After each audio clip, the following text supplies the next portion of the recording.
Karen, you're about 1 minute away. Thanks. By my watch too.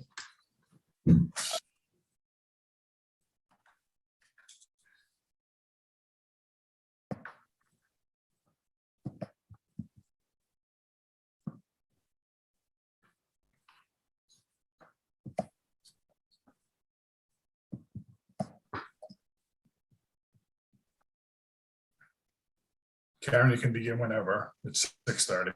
Okay. Good evening, Restonians, and welcome to the December 16th meeting of the Reston Association Board of Directors. I'm Karen Anton, RA President. I believe all of our directors, I don't see Mr. Collins yet, but I believe everybody else is here. We have Director Salvarez de Sousa at large. We have our Vice President, Director Mooney, North Point, and we have at-large Director Tom Mulcairn, and we have our Treasurer and at-large Director Bob Petrine, at-large Director Tim Dowling, Lake Ann Tollock's Director Aaron Webb, and I know Jennifer Juszczyk, our Secretary, and South Lakes Director. Yes, I'm here. Thank you. Yeah. Okay. I also see Larry Butler, our COO, and I see Kia Cole-Hines, our Friends of Reston Executive Director, Carol Nahorniak, Friends of Reston Board President, and Mike Leone, our Director of Communications and Member Services, and some other guests who we will meet as we proceed.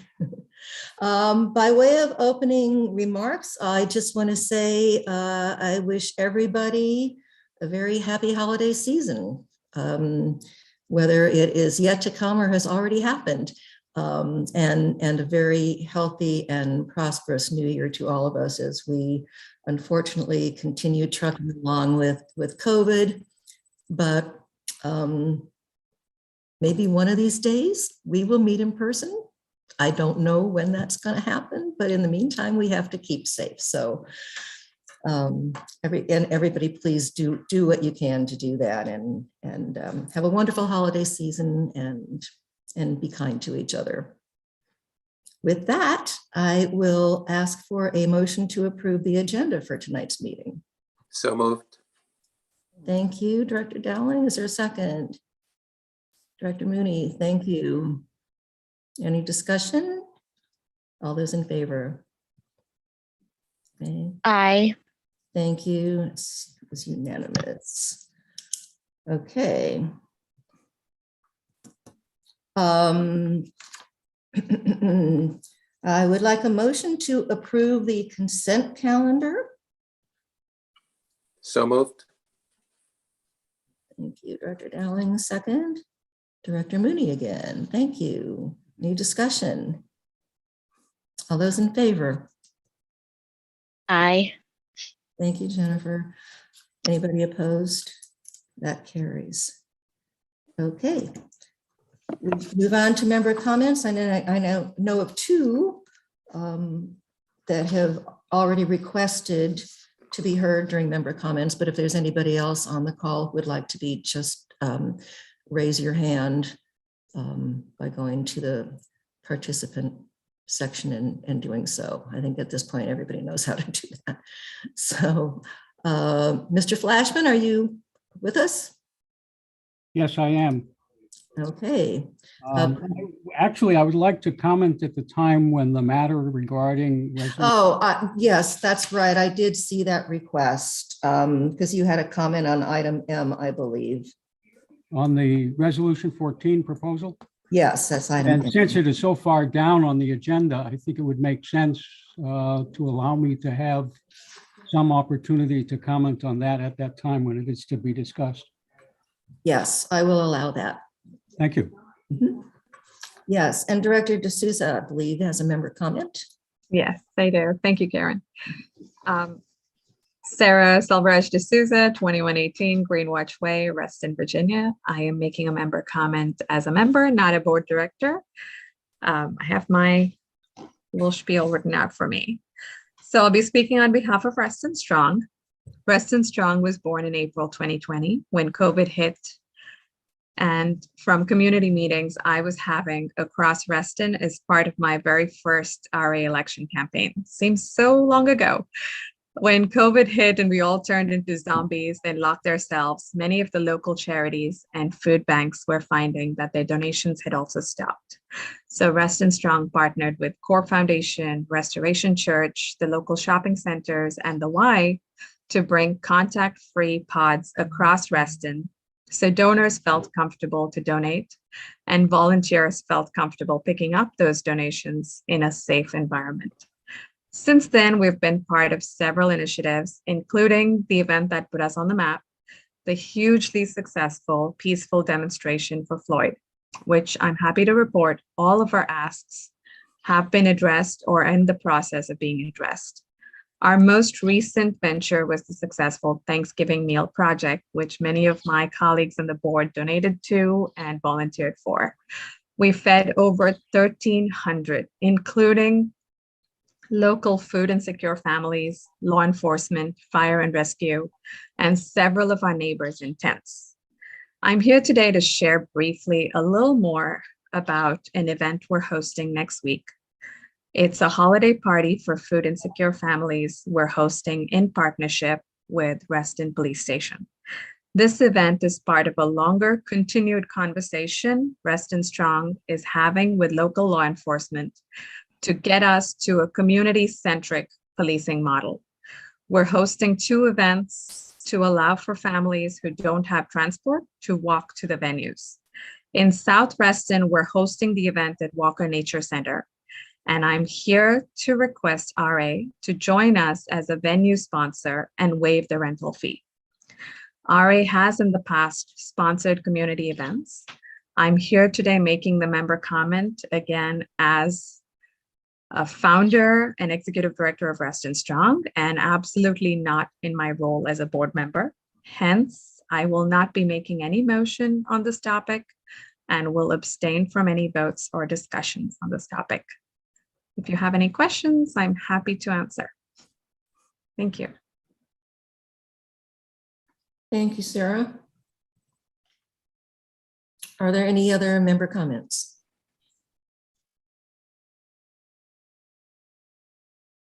Okay.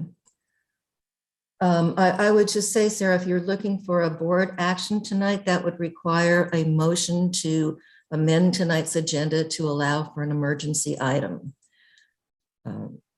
So if anybody would like to do that. I'll make that Yes. motion. Okay, I saw Bob and John's hands go up.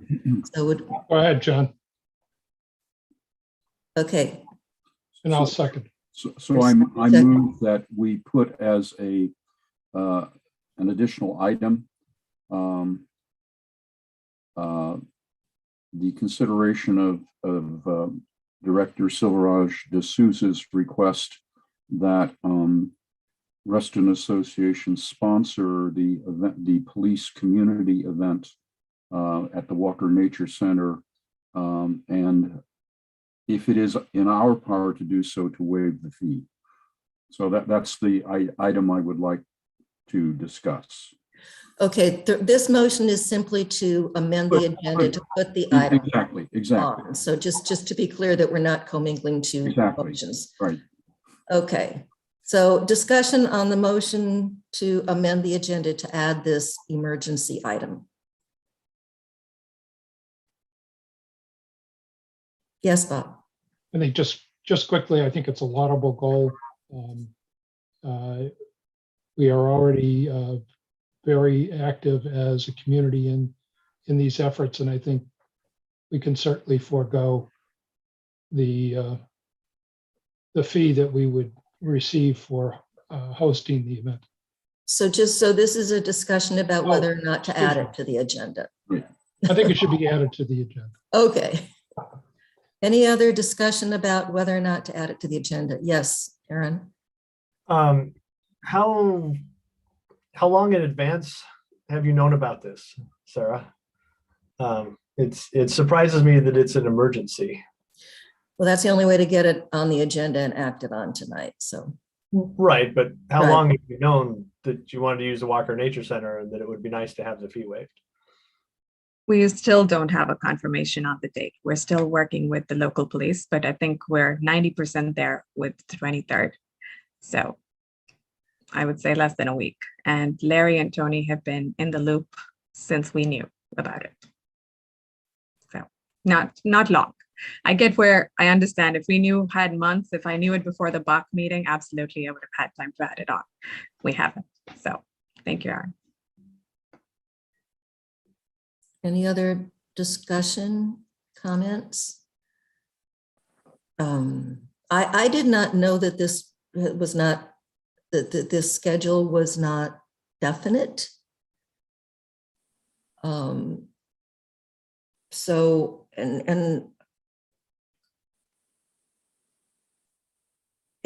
what I understood this to be was a request for RA to waive the facility rental fee, period. And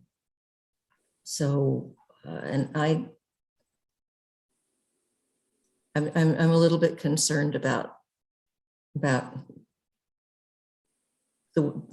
way this is coming about to us tonight and what the optics of that might be. So I'm sorry, I'm breaking my own rule and discussing the motion that hasn't been made yet. So anyway, I am going to vote against adding this to the agenda tonight. Any other discussion before I call the question? Yes, Jennifer. Can we just clarify what item number we would be adding it to? I don't care where it goes, but if we could just pick a letter, that would be great. I would say we would, I think I would suggest adding it to right before the executive session. So it would be the new item O, moving executive session to item P. Unless anybody else has strong feelings one way or the other.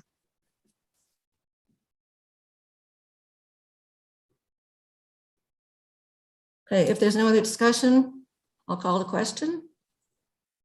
All those in favor of adding this to the agenda as an emergency item?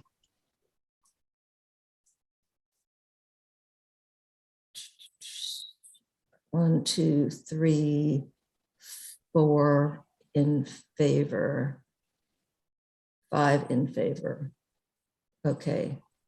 Well, it's passed, but let me get the rest of the votes. Opposed? Abstain? I'm abstaining. Okay. All right. Well, the motion carries. So we will add that to the agenda Yeah. as a new item O. Everybody good with that? Yes. Okay. All right. Thank you. Okey doke. Next, so Christina, have you seen any more member comments? People? No, I have not seen any additional hands.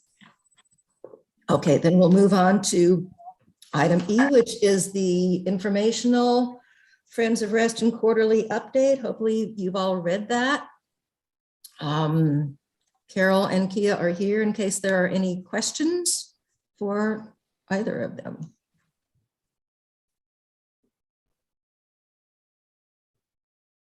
Okay. Oh, yes, Tom. Just a quick question. Reading through that, it looked like we had set aside about $9,000, or you guys were able to raise $9,000 for recreational cards or passes for people. And we are working on the Shadowwood pool, and that's going to be something in the future. I was just going to say, if it's possible to set as a goal in the future, trying to get additional passes or additional something set aside for that particular project, so we can get more people in that community using the pool, if that's possible. And that was my comment. Okay. Thank you, Tom. I will say that, which I should have said preceding this, when I first went to this item, that as you'll recall, when we had our joint meeting with FOR in August, some board members asked that there be periodic reports so that we knew what was going on. So this is the first one. I think Carol has expressed a desire for these to be semi-annual reports. We had not set back in August a particular frequency for these reports, but semi-annual makes sense to me. If anyone else has strong opinions, any other direction, now's your chance to speak. So, okay. I don't know that we need to formalize that in a motion. We will just, the next one will be in, yes, Jennifer. I think that semi-annually is fine if Friends of Reston would, has something that they think would be helpful for us in between. I would be in favor of adding that to an agenda if, they request that they'd like to meet with us. Oh, sure. And certainly, Karen and Larry, you both, go to those meetings. If there's any updates in the interim that you think we should know about, and happy for you guys to report on that, during whatever your normal reporting mechanism would be. Sure. And I will also say, and this came up last night at the Friends of Reston meeting, that any board member can, if he or she so desires, take a look at the minutes from the Friends of Reston meetings. I guess the way to do that would be to contact Kia.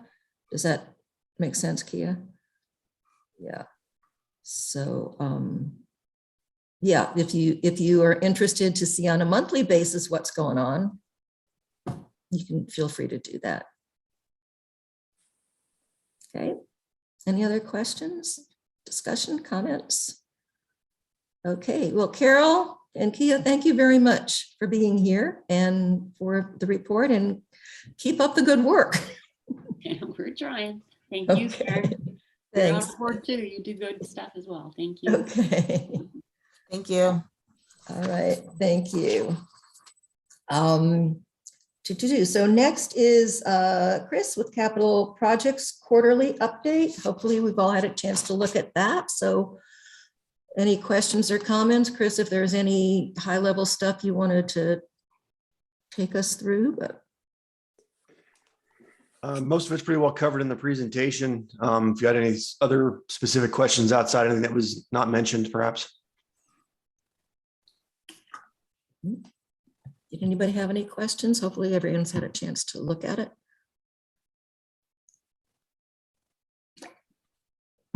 Sharon, I have a question. Yes, Bob. Chris in his report talked about drafting a capital improvements plan for the next 5 years. I know we've seen it. Is it the board's intention to act upon it, or is that just an informational, kind of a guideline, or exactly what use are we going to put that to? I guess is my question. So traditionally, in many municipalities, they actually do having a board or government type body actually approve the capital improvement plan that's been drafted by the departments. For our purposes, we could go that route. We do kind of approve it, if you will, in small segments, the 1 and 2 year, biannual budgets. And then, that's something we could definitely look at doing. I kind of intended at some point there would be perhaps some type of board action on the improvement plan, but there still is some work to be done with the, Parks Rec advisory committees and fiscal to then kind of continue looking at it and refining it. But it at least is in draft form for review and consumption. And I will be making updates to it going into the next year as we kind of continue this 5 years, outlook on it. But at some point, that would be what I would like to see, but it's at the board's discretion. 2 other quick questions. I know that we approved recently the contract with Huber for the Lake Thoreau pool. Chris, do you have an estimate of what the total cost, the all-in cost of the project will be? We're still working through the final 20% of the design, where we're still hoping to get some economies kind of built out of this project, kind of help on the refining it to that extent. But current forecasts right now are still looking around that 3.7 all in. That is construction, engineering, permitting, and a lot of the other miscellaneous facets. And so that's what it's currently holding at the moment. But I'm hoping to continue working that number down as we get through this final 20% design process. Okay. One last question. I saw in one of your PowerPoint points, the accounting system. Was that money that was set aside in a prior year's budget, or I don't recall seeing that in 2021's budget? Talking about Sage Intact? Yes. That Thank you. I believe is an operational budget that was done through the finance department. That was not done through capital. Okay, but it was put in CARF because it was a new item, or am I misconstruing that? You might be misconstruing that. It's really just kind of the capital's involvement in its implementation and development to then be used by the association. Inputting all of our asset records and then utilizing that system to our benefit moving forward, perhaps with an asset management system, which is something that I'll be looking at and evaluating next year to help, capture a lot of our assets that we have. We currently just run on very simple Excel systems to kind of track all this stuff. With the actual asset management system, you could do a lot more than just tracking future forecast expenses, but you can actually start doing things like work orders. You could do GIS mapping. You could do a lot with that, which I think would be of great benefit to us in many different ways. Okay, so it wasn't the cost, it was the actual the use of the accounting system for the capital projects department. Thank you. Yeah. Yep. Sorry, mischaracterized that. No problem. Sarah? Chris, can you touch on Shadowwood a little bit? I know in our timeline, I think we had December that Shadowwood would come to the board, and then in Jan be presented to DRB. So if you could give us a little background on where that stands. So currently we're working with Kimley Horn on doing a lot of the due diligence work. We're trying to get all the different facets of a task order established and refined between, geotech borings, details on that, where our guardrails really lie in terms of what we can do, and then in terms of that being dictated by permit requirements. So what areas can we get into? What levels of work can we do that would then dictate certain elements of county approval? So we are continuing to work through it. It's a bit difficult, especially this time of year with the holidays. A lot of people are in and out.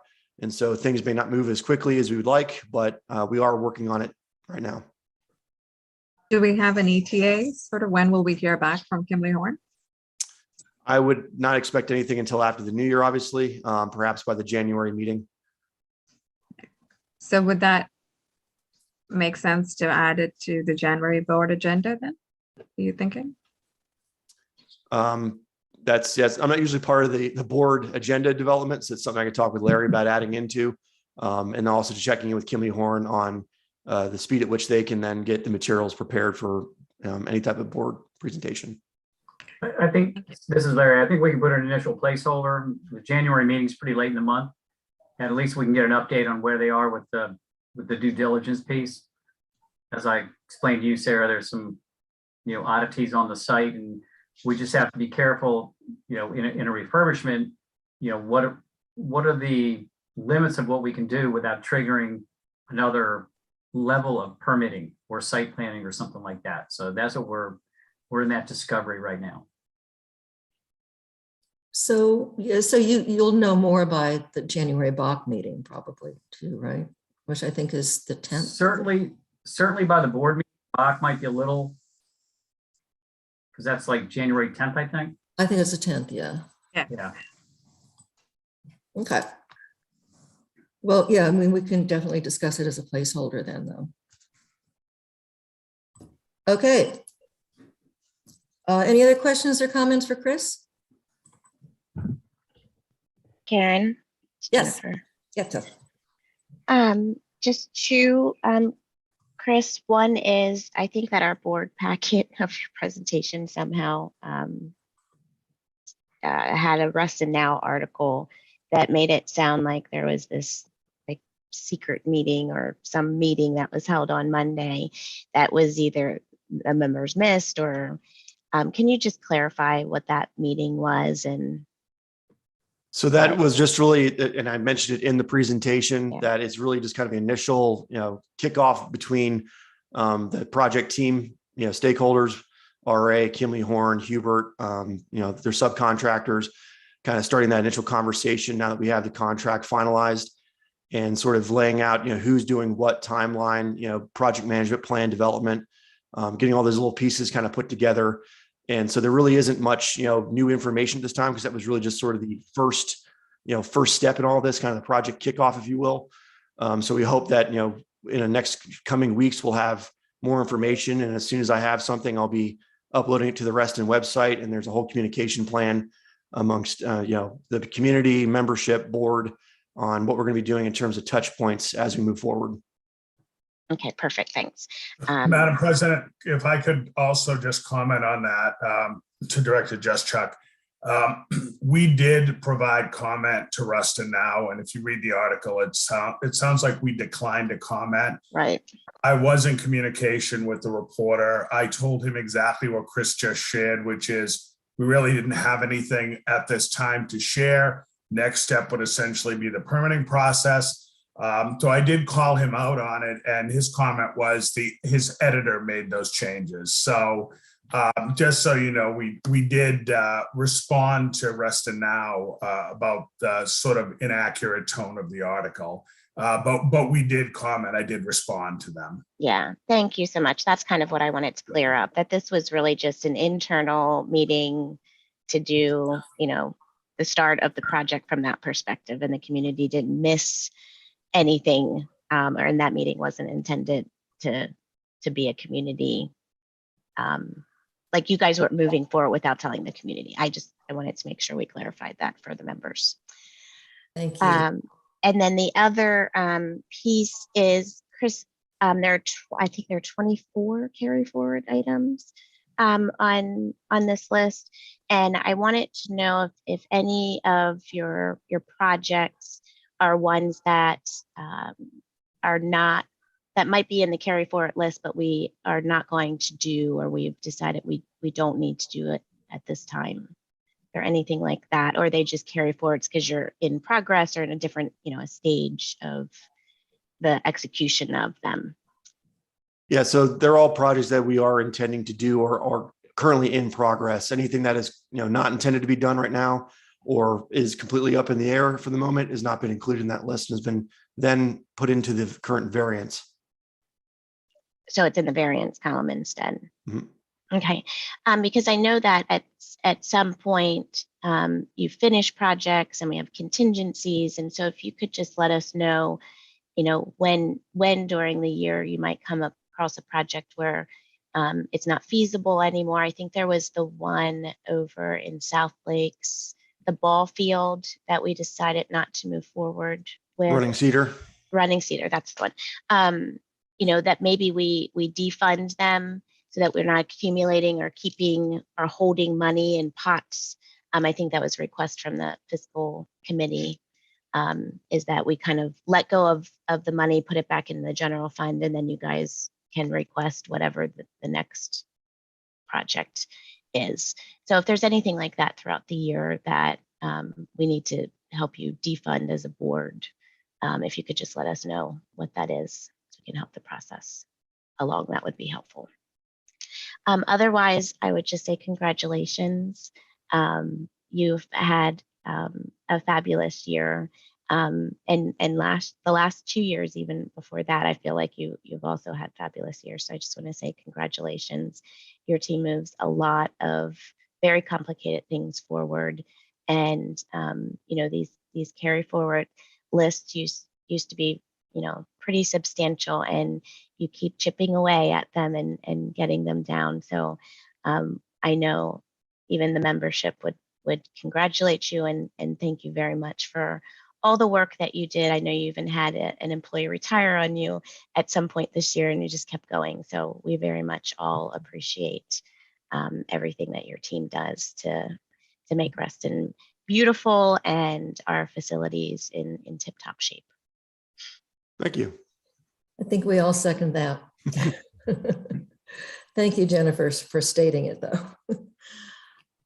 Okay. Anything else for Chris? All right. Thank you, Chris. Next item is the IT quarterly update. Larry Butler. I noticed that we are exactly on time, 7 o'clock on the nose. Oh, don't jinx it, right? So I put a little summary in the board packet, and really I just want to take just a couple minutes. As you all know, we're using an advisory IT director CIO service right now with Whipley. Michael Lockett is in that position. He just joined the call a couple minutes ago, and in a minute I'm going to give him an opportunity to introduce himself and talk for just a couple minutes about what he's working on with our IT staff and with the senior leadership team. We are also underway with the IT maturity assessment. That should be done right around the end of the year. The IT committee held its first meeting on Monday, and I believe Jordan is on the call here. And we also have another meeting set up on January 5th, and that is to go over the maturity assessment and the roadmap that Whipley is putting together as part of their engagement. I know Director Petrine sent an email today about possibly doing that in a special board meeting. I don't know when he was thinking about bringing that up, so I'll throw it out on the table there for potential discussion. But we're headlong into this and wrapping it up, so pretty excited about getting that out and getting started with that work. But what I'd like to do first is ask Michael to jump on and just introduce himself and talk a little bit about some of the work that he's doing on our behalf in his advisory role. Absolutely. Well, first of all, board, thank you for allowing me to have this time to speak with you each. And I've joined the Reston Association as a VCIO under engagement with Whipley and LLP. For the last 2.5 months, we've been deeply engaged in reviewing, preparing to do the modernization efforts around your IT environment. This included the oversight of the MSP, which is Red River, which is your current solution provider for your email and other service systems in this organization. I've jointly been working on an IT maturity assessment that will be presented to the IT steering committee in early January that has a list of detailed findings around kind of your as-is status and to your future plan and roadmap for Reston Association's technology.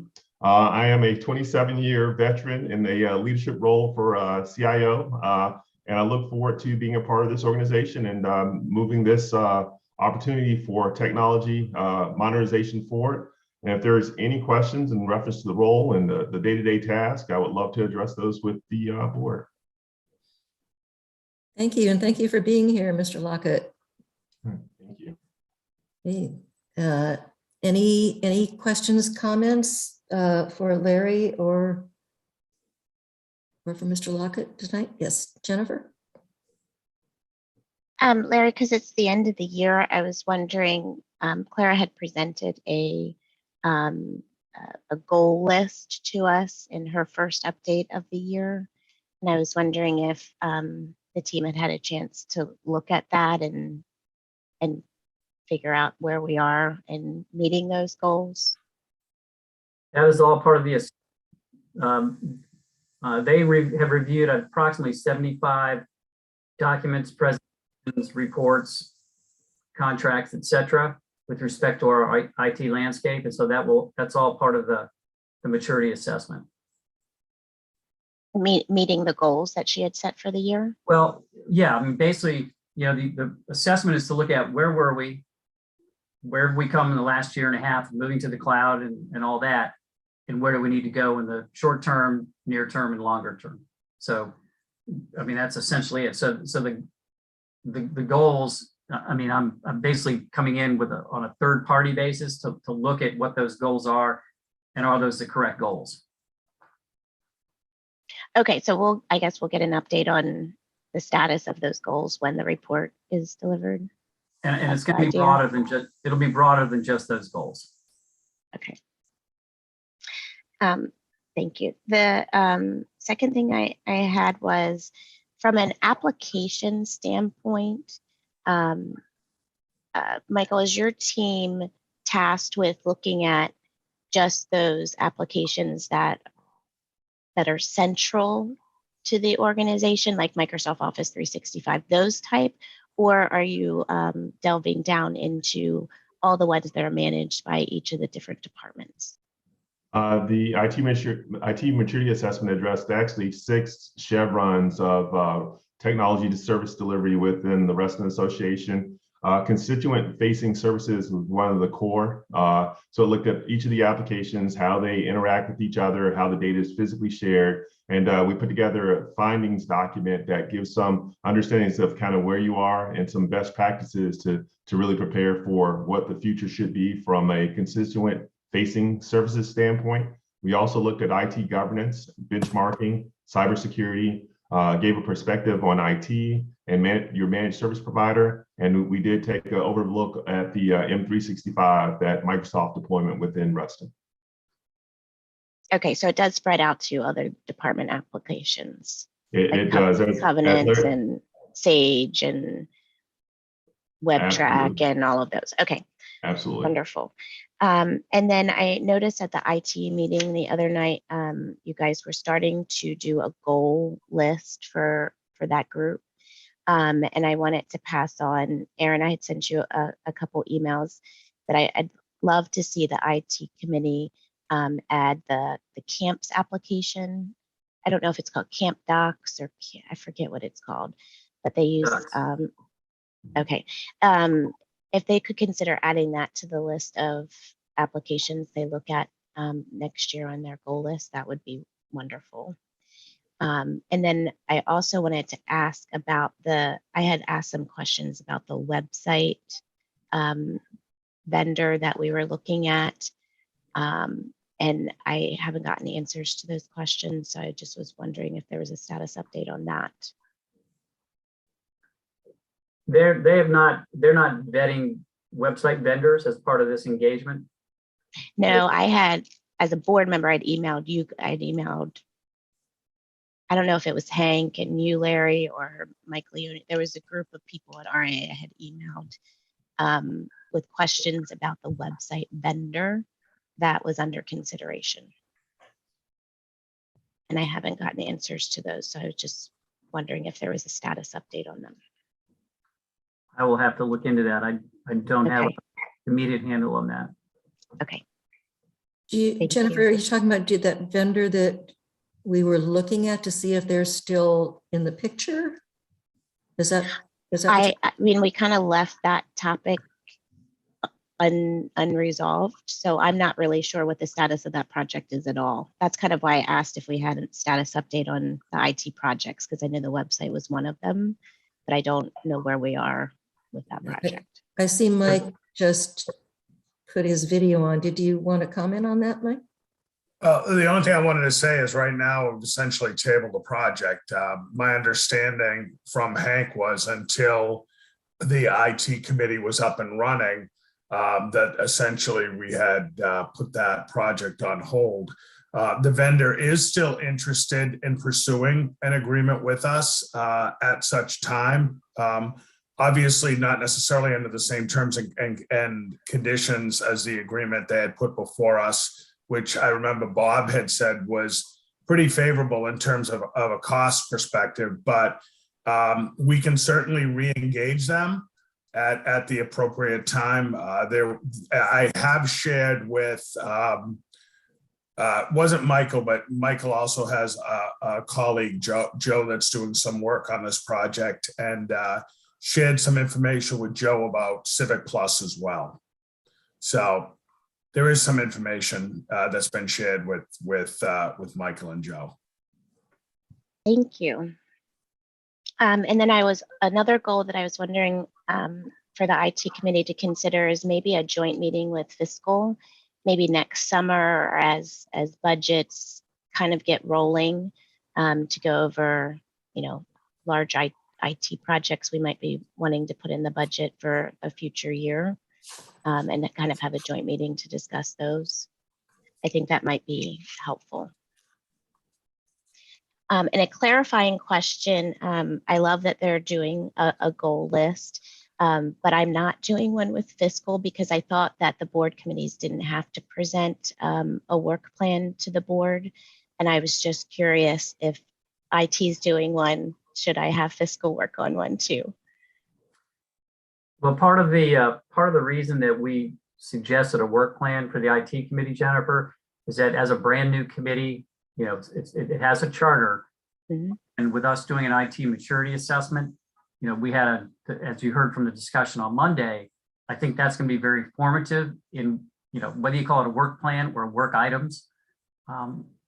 I think that will be a net result of the next couple of meetings, where they want to focus their energy and talents and time.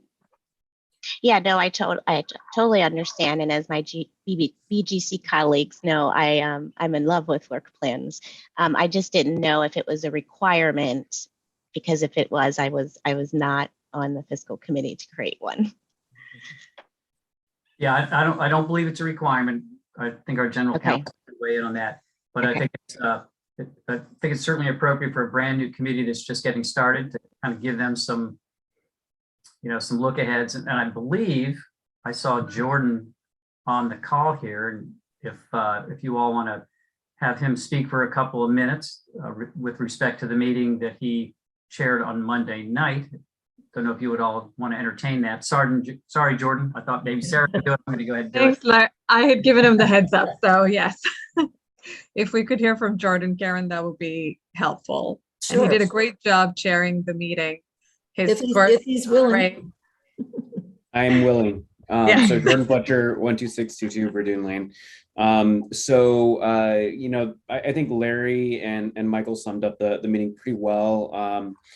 We covered an overview of the IT department. We discussed the virtual CIO's role and responsibilities and activities. And we discussed the development of an annual work plan. The main thing that the virtual CIO is developing is that IT maturity assessment. It's going to be very informative. We're looking forward to hearing the results of that. Looking forward to working with Michael. We had the IT committee as a whole. We kind of discussed a few different proposed motions based on the IT department overview and the annual work plan, but we actually chose to withhold any official motions until after we've seen the IT maturity assessment. So that way our motions would be better informed. So I think that you will see after we have that meeting on the 5th of January, maybe some new motions come out and some more discussion about work plan priorities and maybe some more discussion about those constituent facing services that Jennifer and others have talked about. I am definitely up for having a joint meeting with the fiscal committee, by the way, once we've had a chance to start to talk through what we think that work plan is going to look like. So great idea, Jennifer. Thank you. And thank you, Sarah, for bringing up having a chance to talk here. Thanks, Jordan. And just to let you know, if you're speaking to the board as a committee chair, you do not need to state your name and address. Okay, perfect. Thank you. Aaron, did you have anything to add with regard to the committee?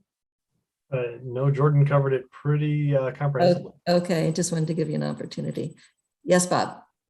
Since Larry already mentioned that I had made a suggestion to you and to Larry Right. earlier today, my intent in suggesting a special board meeting is that the assessment is a subject that will take longer than we typically would have time to allot in a regular board meeting, and it's important enough since we've spent a year getting it organized, and with the hiring of Michael and his firm to do the assessment, I think that, number one, it would be most efficient if the IT committee and the board heard it at one time.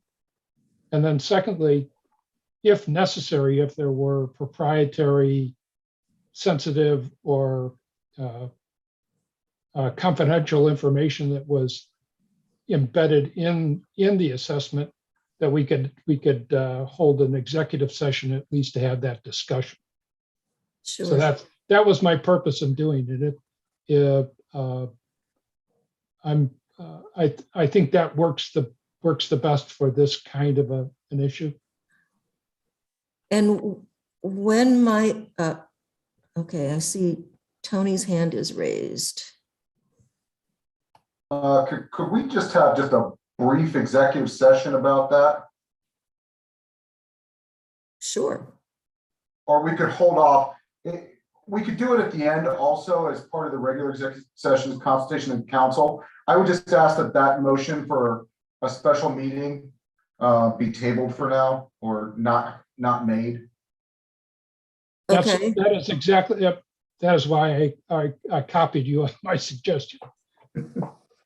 So that we could, if there was any legal concerns about holding a special board meeting for such a subject, that it would be cleared up and we wouldn't have to discuss it in a regular board meeting if it was inappropriate. Okay, so yeah, so Tony, we won't take any action now and we can discuss in this evening's executive session. Is that fantastic? Okay, thank you. All right, but thank you for planting the seed, Bob. Okay, anything else on the IT quarterly update? All I got. Michael, thank you for joining us, and Jordan, thanks well to you. Yes, thank you. Okay, next is land use update, informational. Hopefully you all had a chance to look at that. Any questions for John or Larry on that, or if there's anything that either of you has a burning desire to say with regard to that? Yes, Larry. The only thing that I want to talk about it just real briefly is in our most recent discussion with Walter. He doesn't believe the land use section which is a very important section, will be done by that second week in January. And he recommends that meeting, town hall where we invite him, or however we're going to, posit that, would be in February. He thinks would be a better month. So I just throw that out there for consideration, because I know, we had, looked at that time and gotten an open night for him from him in that second week in January, but he really thinks that's premature because of the land use section. Do you need me to change the motion, Larry? Was that the request? Because I think we had a motion for the meeting. I think it was a motion. Yeah. So I think either a motion to rescind that or a motion to change that date to sometime in February. I think we have to try to be a little bit nimble depending on when that land use section is actually complete. Can I have a follow-up question? Sure. When it's complete, do we still have an opportunity to get some changes in if we're having the listening session? I'm just wondering, is it effective to get it done before they vote on it and it's complete, or do we still have a bite at the apple? I think there'll be plenty of bites at the apple, and certainly Jennifer and John can weigh in. It's just when the task force has its draft done, and then it goes, it'll go to county staff. There'll be community meetings based upon that. So there's definitely other bites at the apple. And John and Jennifer, you agree with? Sorry. Yes. John and Jennifer both had their hands up. Yes, I do. I agree with Larry's assessment. The task force is approving the plan chapter by chapter. Some have already been approved at the task force level. Then there will be this community process, and one's event in that process will be the meeting with Reston Association. And so nothing is final until nothing in the task force proposal or recommendations will be final until after that community process. And then there will be further staff review. And then, of course, it will go to the planning commission and so forth. So we will have a good bite at the apple. Walter's made that commitment many times. Yeah. Jennifer, did you have something to add? I agree. I think that Walter is willing to hear RA's voice in that process. I will say, my perspective is we're not, as Reston Association, we're not taking advantage of they're voting on chapters, and John and Larry, we're not empowering them to vote on whether they think these draft chapters are good things or not. And I think we're losing an opportunity there. And obviously, when you're writing the plan, when whoever's authoring or that pen, we don't have the ability to we are not giving direction to John and Larry to say, hey, we want to see these 10 things in the plan. We want you to make sure that they're in these chapters. So draft chapters are getting finished, and I think that they're doing what they can because they know the history of what we have advocated for. They have a few resolutions they can use, but I would like to see us be more active in having a voice sooner rather than later. But John and Larry know that because I've communicated directly to them on that. So that's what I would like to see us do. And if there's the other piece is that this plan is huge. So I don't want you guys as a board to feel like we're going to dump a several 100-page document and say, here, tell us what you think. But there are draft chapters out there. If you'd like to read them 9 or 10 pages at a time and kind of absorb them chapter by chapter, I'm sure John or Larry can get you the current drafts that are out there. It's just how involved as a board do you guys want to be? One of the problems with the board getting its say in too much earlier is the way this is a community-driven process, which means there are revisions and then more revisions and then more revisions. So does the board want to take a bite, not knowing how many more revisions there'll be, or would they like to have a fairly well-formed and definite set of chapters to react to? So that's part of it is the nature of the process, because it is so community-driven, which is its merit, and it's also one of its struggles, is when is a chapter done? Ultimately, not until the task force has voted on it. So that has been a problem. That has made it hard to give you a clear target to react to during that process. Bob? I'm afraid that the master plan review makes our IT assessment look like a walk in the park. This is a substantially bigger and much more complex issue. The task force has now been working for almost 2 years. It'll be 2 years in just a few weeks. As it stands right now, at least from what I listened to the last, a significant portion of the last meeting, and they're talking about not having the final discussion until the third and fourth quarter of 2022. And one of the issues that came to mind in this is that John as our representative on the task force may not be a director when the voting starts to occur. I know they're doing individual chapters, but the totality of the plan at the pace at which it is going first of all, the plan is bigger than they intended, but the pace at which they are approving chapters is slower. So it is likely that you're looking at May or June before the community's driven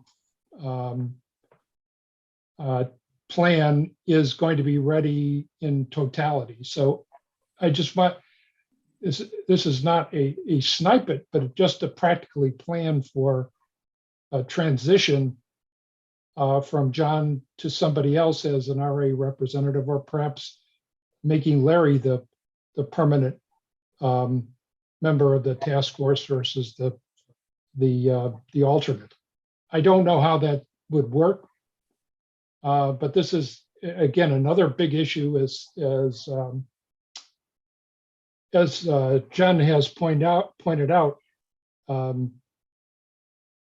with the last plan, it was presented as a fait accompli, and that was 183 pages, and this is going to be at least that long, and it is very complicated. So don't mean to be a doggy downer, but there are a lot of moving pieces.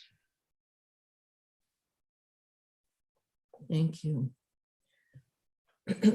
So we need to, Sarah, you need to rescind or amend your prior motion, correct? And are we safe with making it February, or do we need to, should it be more open-ended than that? Karen, I have a question before we okay. do that. John and Larry, is there a way we can help you vote on these chapters? As if there's a question that would make you feel more comfortable to take a stance? Because we definitely want you to be able to vote on these chapters on behalf of RA. Any thoughts? So I would say, Sarah, that our resolution on Reston Association spokespersons say that we cannot take a position in the name of RA unless the RA board has taken a position. But the issues have not been complete enough, formulated in a complete enough way, a clear enough way, that we could say, okay, board, it's time for you to take a position. They're still evolving. We do have a number of them done, including a very excellent park and recreation and open space one that Jennifer largely did the final version of, which was approved last week.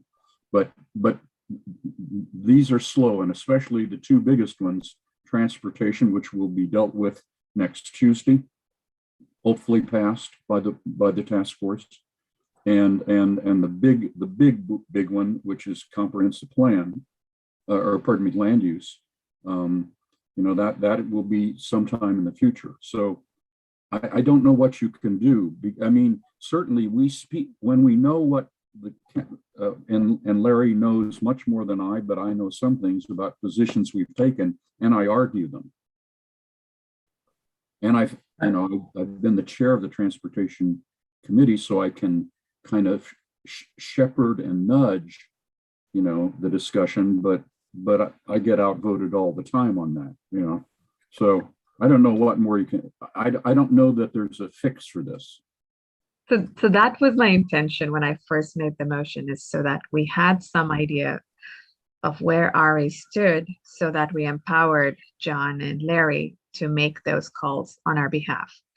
So that said, I'm okay to rescind the motion or change the date, however you guys, if the board feels comfortable with that. It saddens me that you're not able to vote.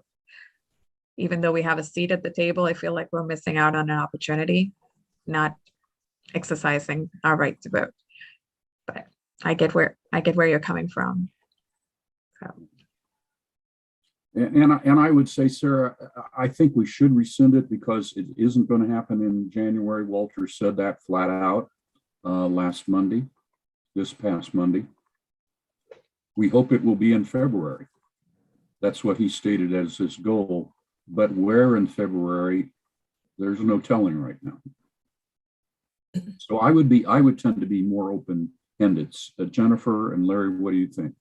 I would agree. I think if we know the intent is to hold a town hall type meeting and, invite Walter, once the land use section is done, I think if that is the goal of the board, we just need to orchestrate it.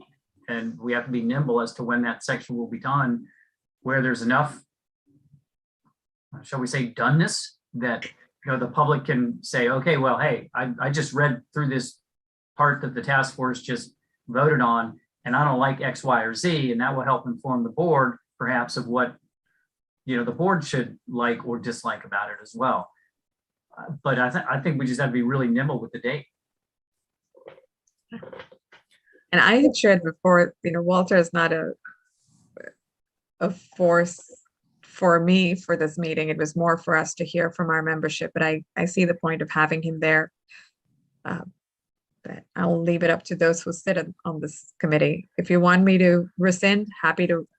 I don't remember who seconded the motion, so does it matter, Tony, or do I just rescind and?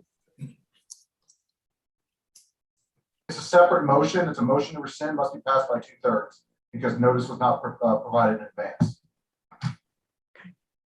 Jennifer, do you have a different view about how definite we can be on the date? No, I don't.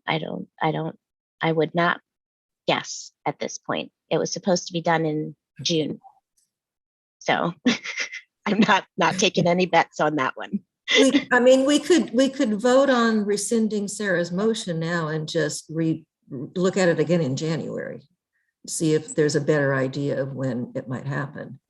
Among us, Larry and Jennifer and I will continue to take the pulse of things and, talk to Walter, and Karen, you talk to Walter, frequently. So when we have a better read on it, we'll immediately tell the board that time to set a meeting.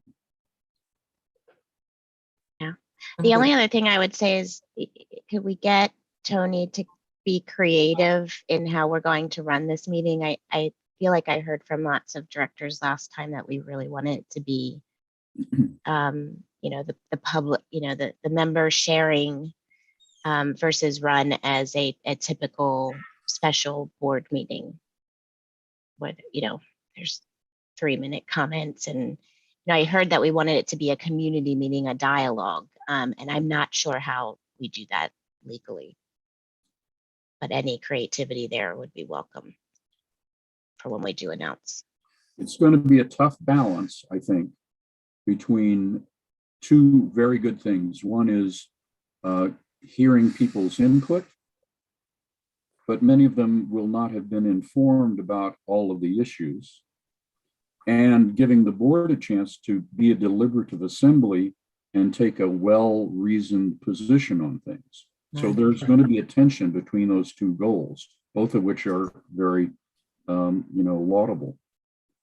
Well, and if no action is specifically taken at this forum, meeting, session, town hall, then, and if you're just there to listen, and then thereafter the board gets together in a meeting, special board meeting, to craft positions. I mean, I don't see why we couldn't just have an open forum. I'll let Tony weigh in, but if the intent is not to take any association action at that meeting, it seems that would be simple.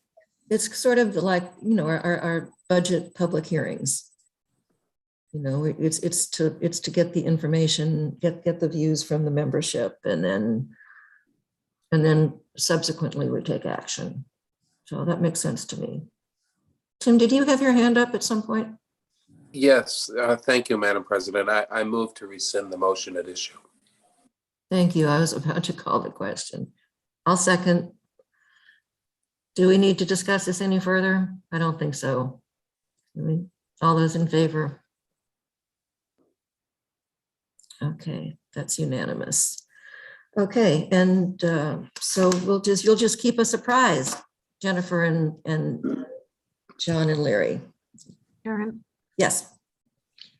I have a follow-up, not necessarily a motion, but I'll make it as a motion just so we can have discussion. I would like to move that Director Dowling, if he's open to it, take on as John's understudy when John steps away from the board. And I'm only making it as it's just, we needed somebody to step in. I just looked for the next attorney. So, but I'm making it as a motion so we can discuss if somebody would second it. Are you raising your hand to second or to make a comment? I'm not prepared this evening to make a commitment. I mean, I would second it just so we can have some discussion because I think it's an important issue. Because we have 3 more meetings that yes, John would be able to attend. It would be helpful to have a director sort of join those meetings so that, yeah, and John, you have an opportunity to sort of transition them in. That was the intention. And we didn't. Yeah.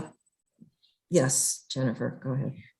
I would agree. I think we just covered that it's a complex topic. So I definitely think that we should be considering, who can start to ramp up to understand, the major pieces of it by the time John retires from the board, and because it could likely be in a very critical stage when that turnover occurs. So we'll need someone to hit the ground running. And Tim would welcome you as part of the task force. I certainly understand that you would want to think about it or consider it, or anyone else on the board, if you're interested in it, love to hear if someone is interested. Yeah, why don't, Tim and anybody else who, well, I don't know if Tim, you're going to think if you're interested, but anybody who might be interested, please, just send an email to the board stating that so that we can formalize something before the end of March. Okay. All right. I think we have to withdraw unless, does anyone I'll else withdraw. have a comment? Yeah. Then we will both withdraw that motion. Yes. Okay, thank you. All right, are we ready to move on to the next item, the treasurer's report? I will keep this very, Okay, very thank short. you. Yeah, hopefully everybody's had a chance to look at it. This is informational, but of course, Bob is here to answer any questions. And I just want to say, again, thank you, Bob, for the thoroughness of what you present to us. It's really appreciated. We've had financially, we've had a very good year. And I also want to repeat Jennifer's compliment to the capital management department, or capital projects department. I know in my report to the board, I had said that we would, by year end, we'll spend between 2.6 and 2.7. Chris has reported that it will be up to $2.9 million. So we are a good deal further along on the projects than I had information on, just a matter of 5 days ago. So if there are no other questions, I will pass the report or pass my time back to getting to our auditor and tax advisor. Thank you, Bob. Does anybody have any questions? Yes, Jennifer. The fiscal committee is really interested in the board punting things to them or giving them feedback on things that we want them to address. So I just ask that you keep that in mind as the months go by. They really want to be working on items that we're interested in them working on, and they're finance people, so they'll always come up with something to analyze, but they are very interested in feedback from the board on what we would like them to do. So I just wanted to share that, and also point you to, there was a motion that the fiscal committee made and unanimously approved after their meeting that you might want to reference because we might need it after the next item on the agenda. So if it's in your email accounts, so just wanted you to be familiar with it was included if you haven't read it. It was included in the cover memo to the next section. So that was the amended section J. In that vein, I would like to, since Jennifer gave me an opportunity to, I think the second page, if board members are interested in the types of issues that the fiscal committee is taking up and interested in, is probably much more important than looking at how we're doing financially. Financially, we've had another very good year. We are looking at a number of issues and made a number of recommendations to the board. So we will continue to do so until you tell us otherwise. Thank you. Thank you, Bob. Okay, are we ready to move on then to item J, the 2020 audit and tax returns? And Leslie Pine from BDO is with us tonight to lead this discussion. Hi, everyone. Thank you for being here. Yeah, thank you. Thanks for having us. We will be brief, and any questions that you all have, you can ask them at the end. Ashley Reynolds is here with me. She's the senior manager who worked with me on the audit, and Mark Berger is also on the call. He will be going through the tax information, the tax returns. So Ashley, are you able to share your screen? We have a very brief presentation, and it's sometimes easier for us to to illustrate. So you all are familiar with this document from previous year's audits. It is the audit wrap-up letter, and it contains all of the required communications that we as auditors make to the board as charged with governance of the Reston Association. The objective of our audit is to obtain reasonable but not absolute assurance that the statements are free of material misstatements. We did conduct our audit in accordance with generally accepted auditing standards. All records and information that we requested during the course of the audit were available for our inspection. Management's cooperation was excellent throughout the process. We did, as you all are probably aware, we did conduct the audit virtually again this year. We did not have any issues with the virtual audit process. It went very smoothly, and we were on a pretty good pace with management back and forth with a lot of calls and a lot of virtual participation. The next slide, I will turn it over to Ashley to talk about just a high-level summary of the results of the audit. Thanks, Leslie. As Leslie noted, we will be issuing an unmodified opinion, which is the clean opinion. Management's cooperation was excellent. We did not have any scope limitations when performing our audit.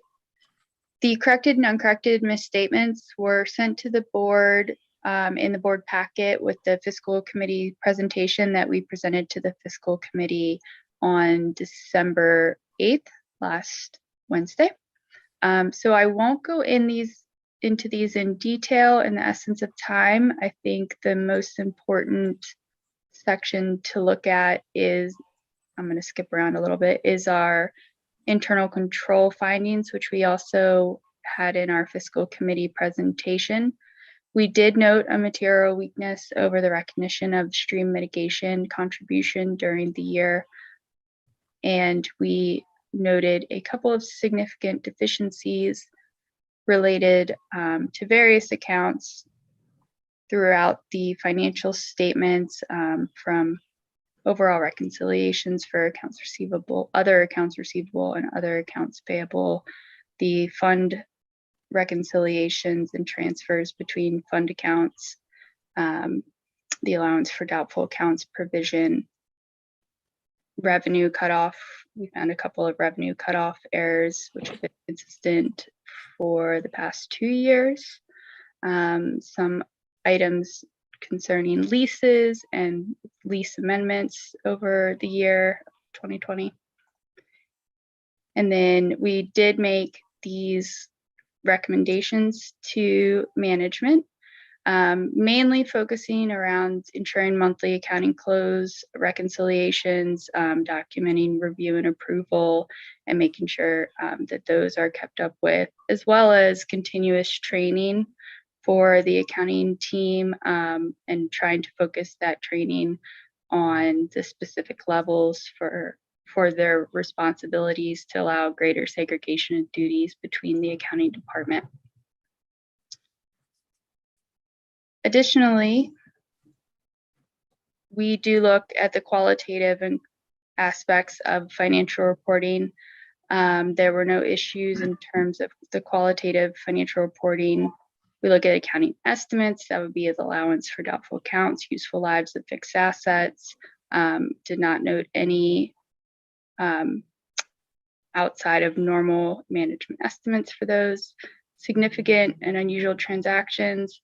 We discussed in detail further the stream mitigation contribution in the fiscal committee presentation.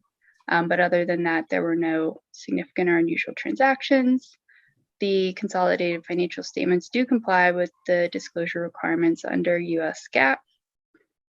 New accounting pronouncements, the adoption of ASC 606 for revenue recognition was adopted in 2020.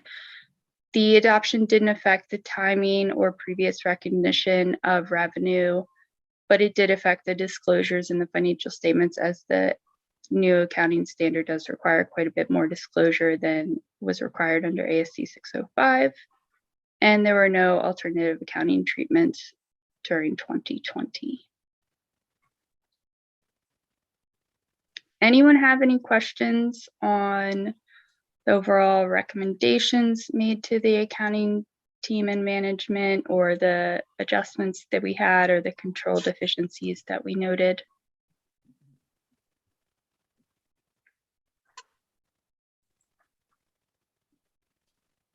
Since I can't see you all at the same time, please give a verbal hand raise please, if you have questions. Bob? I just wanted to mention that the fiscal committee at their meeting on the 8th went over this in a very comprehensive way and manner, and discussed all the issues. And one of the recommendations that we'll make after the BDO finishes with their presentation will address what we think are the most important issues for the board's consideration. Thank you. Anybody else? Okay. All right, and I will turn it back over to Leslie. I'm not sure how much time we have left for the audit piece before we turn it over to Mark Berger, but we provided this slide as a high-level summary of the changes in the financial statements. It sounds like you guys get a better summary from your treasury reports, but for the 2020 overall year, this is our high-level summary. Thanks, Ashley. Yes, I won't go through this page in great detail. You all are, while we did have some adjustments, overall, a very healthy balance sheet. You see the increases and decreases in revenue and expenses. Overall, there was not a significant impact from COVID. I think all organizations are kind of, at this stage, we're not even highlighting disclosures when it comes to COVID, since we're all learning to deal with it. And again, this is as of December 31, 2020, so almost a year ago. I won't spend a lot of time on the numbers unless anybody has any questions.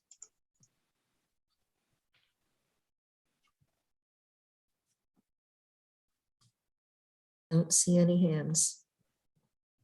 Okay, then if there aren't any questions, or if you all do think of questions or have other comments, please let management know and when we can address those. I will turn it over to Mark Berger, who is on the line, who is responsible for the preparation of the 990, the tax return. Thanks, Leslie. Good evening, everybody. I'm Mark Berger. I'm the tax director on the Reston Association engagement. I've been on the engagement for over 5 years, and we're here tonight to briefly go over the Form 990. I went into it in some detail last week at the fiscal committee meeting, but tonight will be more of just an executive summary. Let me see if I can. I wasn't able to do this last week. Let's see.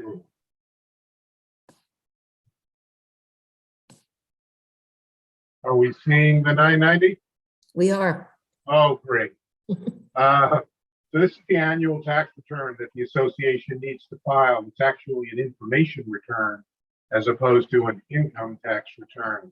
And it's open to public disclosure. Anybody that wants to get a copy of the return can come to management's office and request one, even do it by email or snail mail. The sections, at least that I'll highlight for this group, part 6 of the return is a page full of questions relating to governance and management.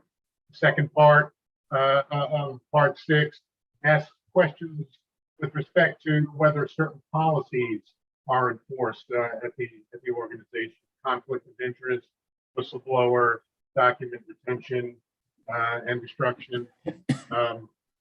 These are policies that are not required by law, but the IRS views the existence of them as evidence of a well-managed organization.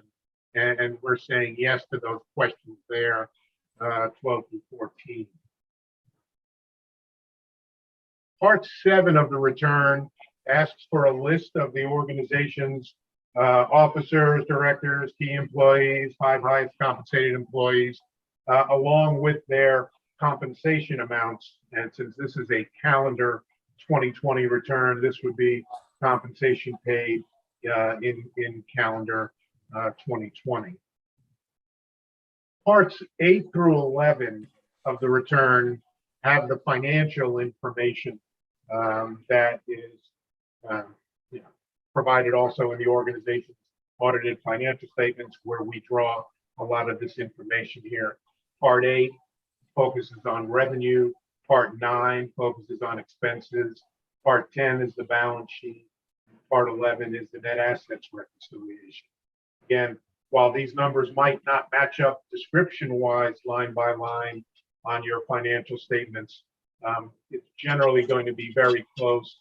The only real difference between the financial statements and the tax return numbers is that unrealized appreciation in the organization's assets or investments. It's picked up on the financial statements as an increase in revenue, whereas that unrealized appreciation is not reported on the return. It's just part of the net assets reconciliation. The last part that I wanted to at least highlight is back, there's a lot of questions on the return that say see attached schedule or see Schedule O. And Schedule O is the repository for all of those narrative responses and disclosures that don't fit within the confines of the question on the return. So there you can track them there. They're described by where they, what question on the return they relate to. That is what I wanted to point. And looking at last year's return compared to this one, as Leslie noted, not much change. The revenues and expenses, and you can actually see the comparison on page 1 of the return down here. If you look at the financial numbers, 2019, 2020, again, not a lot of difference. But I'm willing to take on any questions relating to any part of the return or any other tax question you might have relating to rest of associations. I'm not very good on individual income tax advice. Thank you, Mark. Questions? Jennifer? Karen? Yes. On the return, our fiscal committee had pointed out that under the employee section, all of our benefits and taxes had been lumped together. I'm not sure I became clear. Did we unlump them, or why are we reporting it differently this year than we have in past years? I'm not sure we got an answer to that. Oh, okay. And I don't recall that question from last week, Jennifer. Are you talking about the benefits on the expense sheet in the 990 or on the schedule that I have up right now? I think it was on the benefit sheet. I think it was on the detailed one. Okay. Let's They were see. in column. Tom may be able to help us out But because he was also would looking it at. be this one, Jennifer? Because the Schedule J on the return is a little deeper dive into compensation. And here's Schedule J, Part 2, where we report non-taxable benefits that the association provides to employees. This would be the employer's share of healthcare benefits and things of the like. Right. So column C makes it look like we have no retirement benefits that the association is funding. That is the information that we were provided. This would be employer share of, let's say 401k. 401k or 403b matching contributions. Right. So maybe Tom then can speak to that because we all know we fund there is a 401k match. for staff. Yeah, we provided an Excel spreadsheet to Heather that actually broke out the retirement piece. She may not have gotten it corrected on these returns. All right, well, I will address that with Heather first thing tomorrow morning to make sure. And is it your thought, Tom, that those amounts would be in addition to the amounts that are in column D here or part of I them? believe column D contains that amount as well. Right. So we'll be pulling those amounts out of column D and putting them in column C. Will do. That's my only question on the tax return. I did have some other questions if other board members don't have questions on the tax return. I don't see any hands, Jennifer, so go ahead. On the financial statements, there was also a section where we had to reword the language because it had been presented wrong. And we got the updated language. I do believe it's been updated, but I guess I was kind of curious, like how did it make it through BDO? And then also our staff kind of getting the packet back. And it took kind of our volunteer committee to figure out that the information was, looked odd. It's just concerning because I don't necessarily want to have to rely on our volunteer committee to find mistakes on our audits. And it was related to the repair and replacement fund language.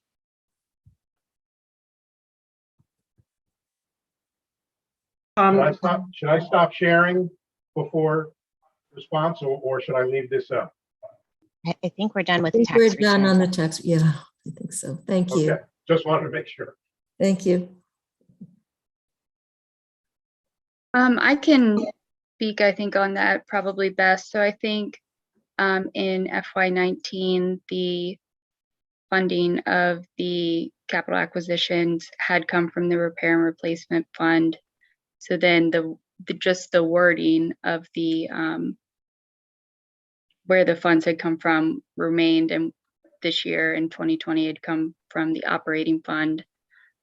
So we had, when we updated the financial statements, because we do assist the association in preparing the financial statements, we had missed that. But I do want to point out, overall, we do assist, but the financial statements are the responsibility of the association. Overall, we just are assisting and helping with putting them together for the organization.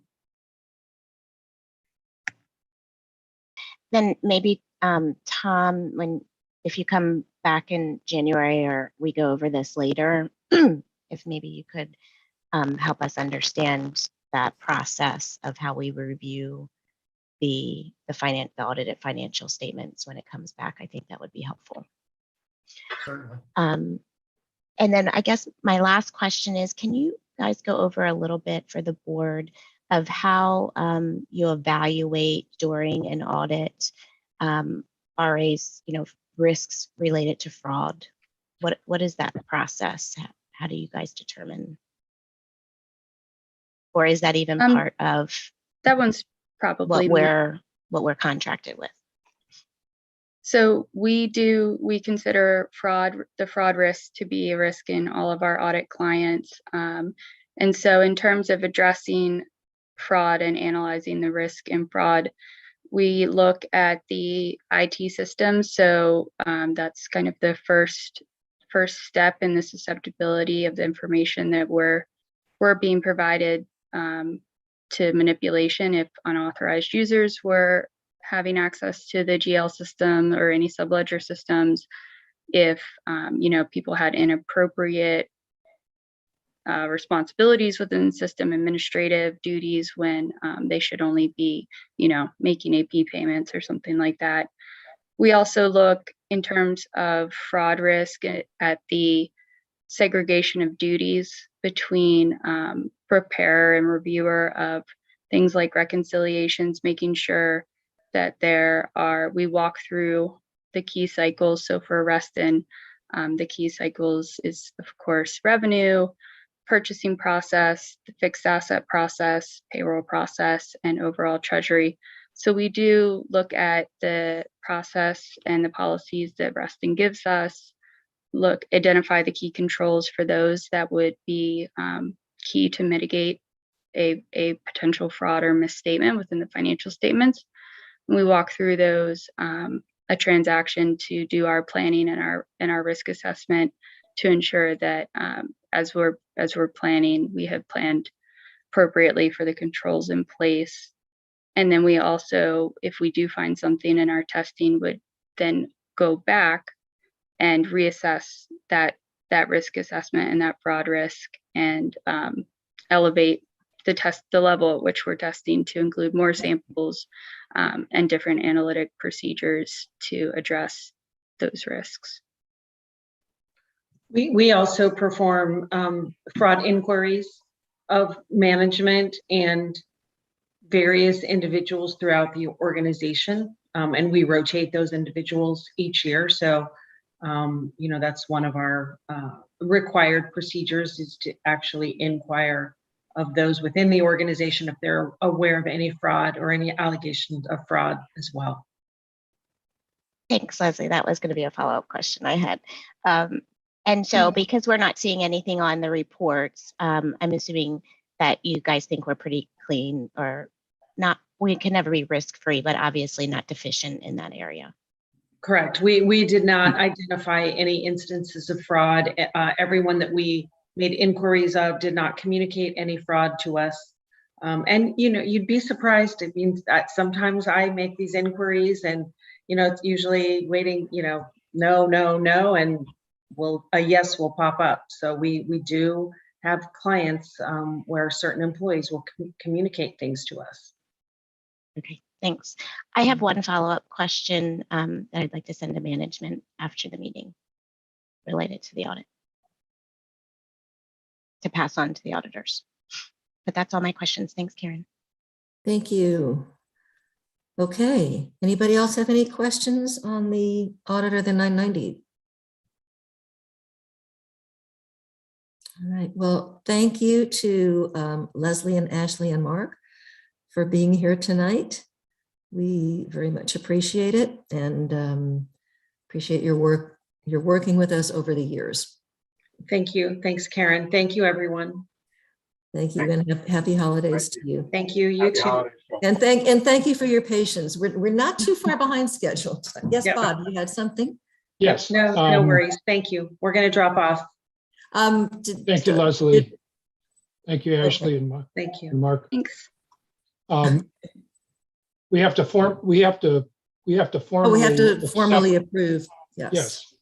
So that's what I wanted to get to before we thought we were off the subject. Thank you, thank you, thank you. So the fiscal committee recommends that the 2020 audit and its findings, as well as the Form 990 for 2020, be accepted by the board subject to the recommendations detailed in the adopted motion below.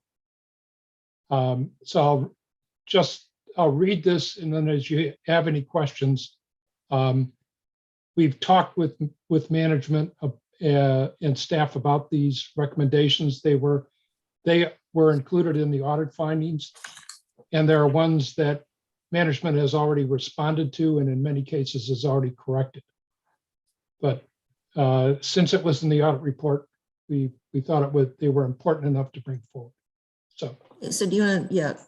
So I'll read the motion. Okay. Yes. I don't have a point of order, but I'd like to interrupt because we can't approve the 990 tonight because it has to be fixed. So before you read everything, because I'm in favor of that motion, I don't want to have to read things multiple times. So we have to kind of edit it a little bit, I think. The motion. Okay. But we could accept the audit report, and then once the corrections were made to the Form 990, we could approve that by unanimous consent. Yeah, it was just that one section on the benefits, right? Yes, I believe that's the case. So, yeah, I don't see any reason that we couldn't do that. Yeah, or could we even just put as part of the motion that we're approving the audit and the 990 pending the breakout of the benefits section in Schedule L, I think it was. In J, but that's all right. J. Let me withdraw my motion, or let me withdraw fiscal's recommendation and say that fiscal committee recommends that the 2020 audit report and its findings be accepted by the board, subject to the recommendations that we've detailed below. So here are the recommendations. 1, implement a policy whereby all transactions over $500,000, as well as any unusual transactions, be formally documented in a memo by the accounting department, which concludes on the applicable accounting standards and the resulting accounting treatment. This memo should be incorporated as part of the next monthly fiscal committee meeting to be reviewed and approved by the fiscal committee. 2, implement a policy for monthly account reconciliations to be performed. 3, a policy should be added to the monthly close checklist for the reconciliation of board-approved transfers between the operating fund and the RRF and CARF funds. 4, revenue cutoff errors in revenue recognition have occurred for 3 years in a row. And I'll explain that in a second, what that is. Training needs to be provided on an annual basis to help keep the accounting team up to date to recognize revenue in accordance with US GAAP. This is where people will pay in, say, this year for a service that they do not expect to have or take advantage of until next year. It is not a material amount of money, and it does not include the assessments, which are handled properly. These this is again brought up by the auditors.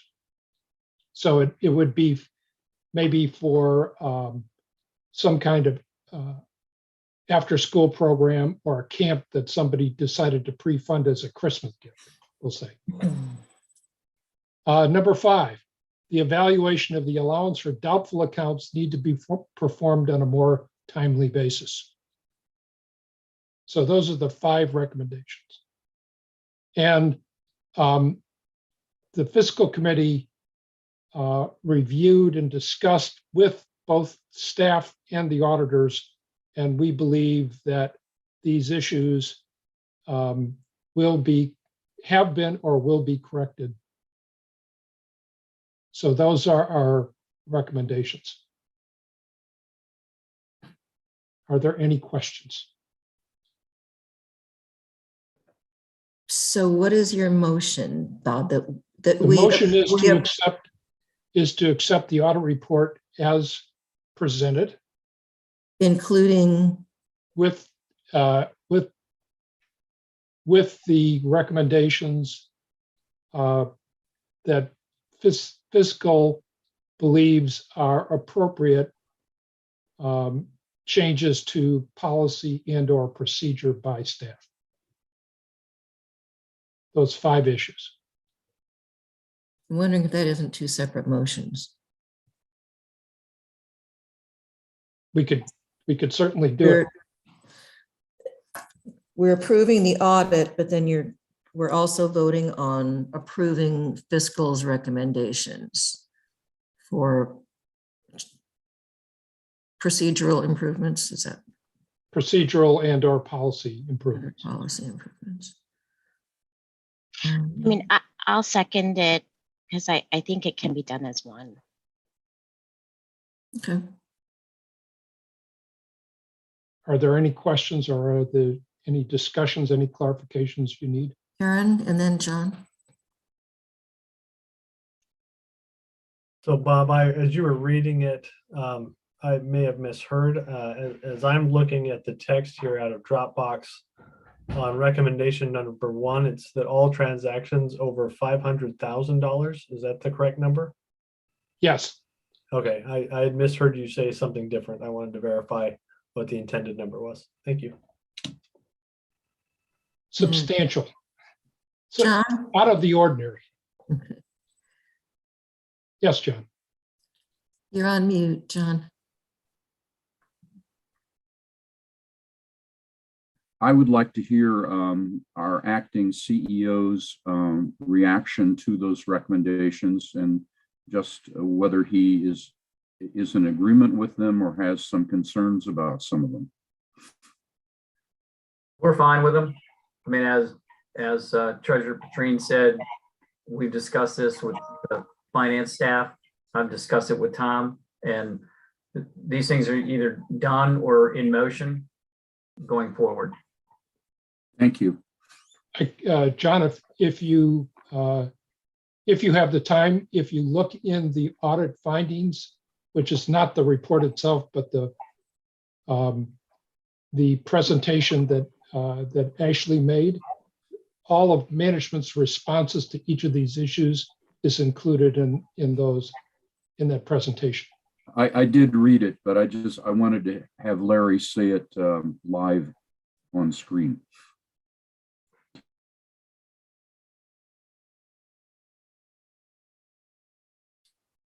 Are there any other questions, concerns? Okay, all those in favor?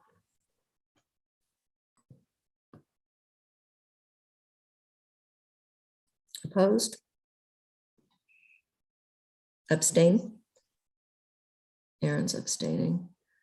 Mike, I didn't see your vote. Were you an aye or an A? You're on mute. That was an aye? Yeah, that was an aye. Thank you. Okay, so we have 8 in favor and 1 abstention. Okay, thank you. And then we will, as far as the 990 goes, once it's corrected, it will be sent to us for unanimous written consent. All right, okay, yeah. Larry, Jennifer, Larry, then Jennifer. So, I mean, I think the direction is clear that, we'll get that changed. And so you could approve it subject to the change in the benefits as recommended and discussed in the December 16th board meeting. That was what I was going for earlier. Yeah. Is combining it, but we could do it as a separate motion. I'm fine with that. I trust that they will do that. You want to make the motion?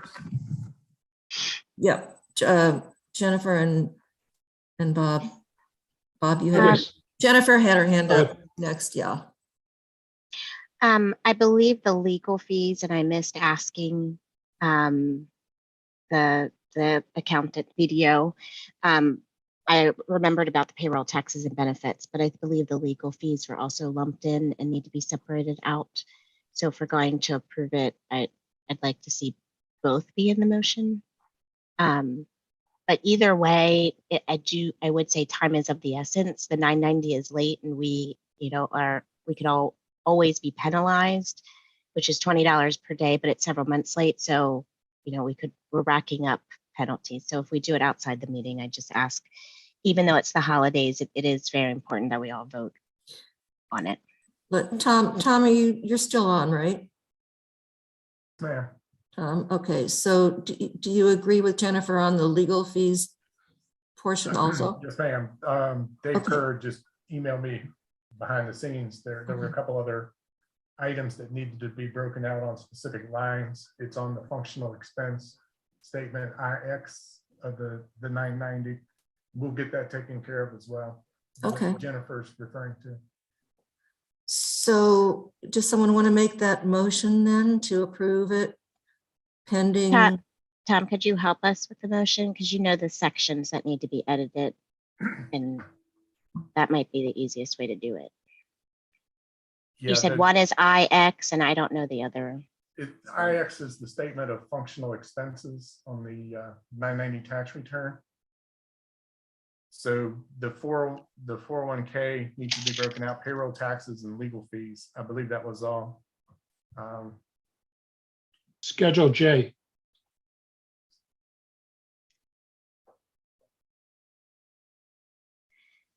So I would motion that the board approve the 990 subject to corrections identified this evening that need to be made to Schedule J and Schedule IX, functional expenses.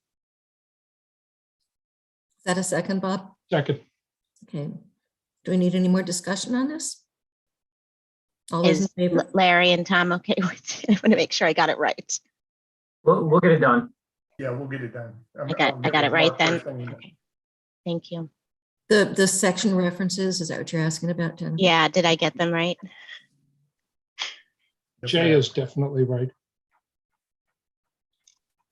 Okay. All those in favor? Okay. Opposed? Abstain? Aaron's abstaining, so that's 8-1. Okay. All right.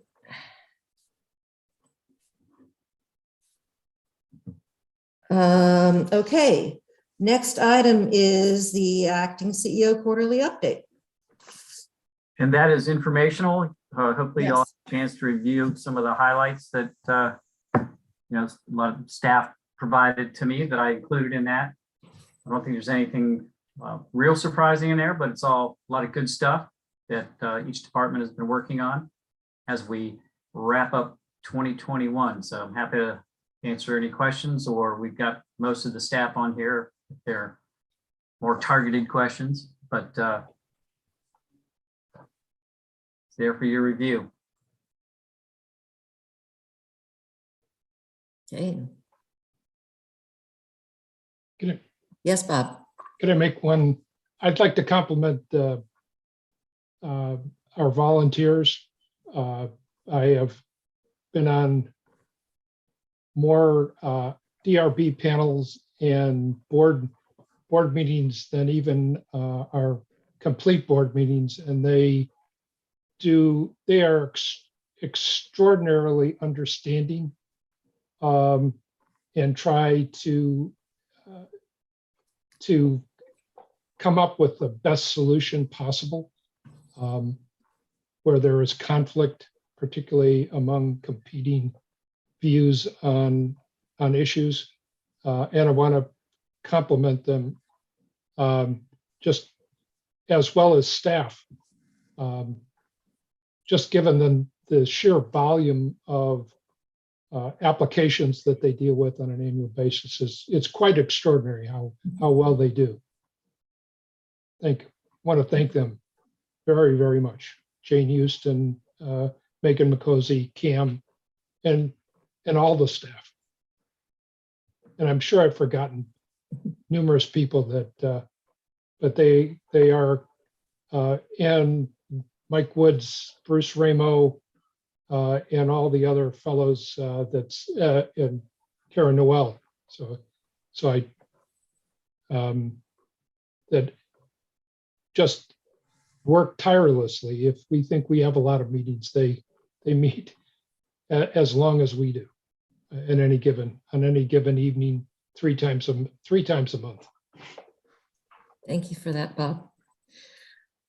Any other? Yes, Jennifer.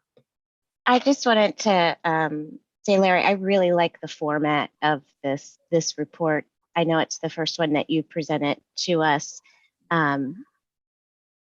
since Hank has been gone. This time. I was going to say he's done it in the past too, but I do really like the format of it. And, my lack of questions is not to not recognize all the good things that are in there. I think that it was really well done. And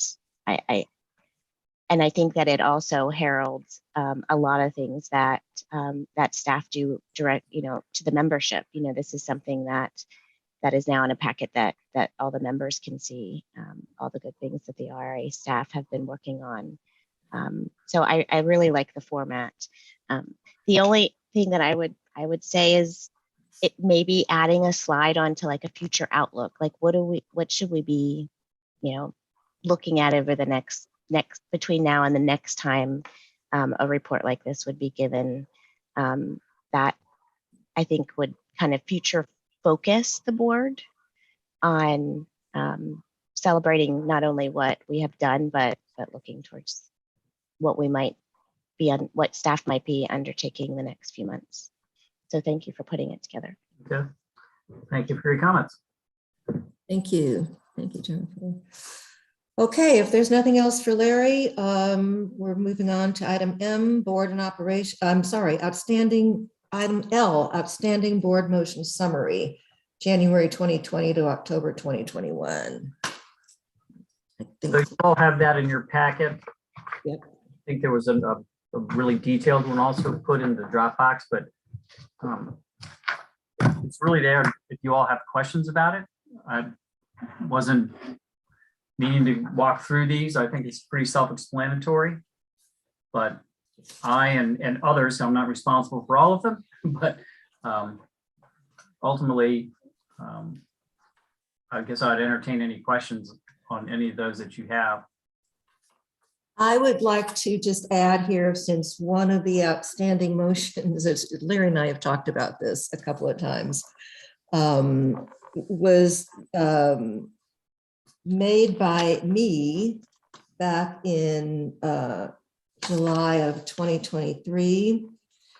And this was that marathon meeting after all the discussion about the PPP loan and the camp closing and all of that during the first year of COVID. So there were, for those of you who were on the board last time, and maybe for some of you who weren't, but are aware, that there was a lengthy statement put out by our then president, Julie Bitzer, and there were some motions prepared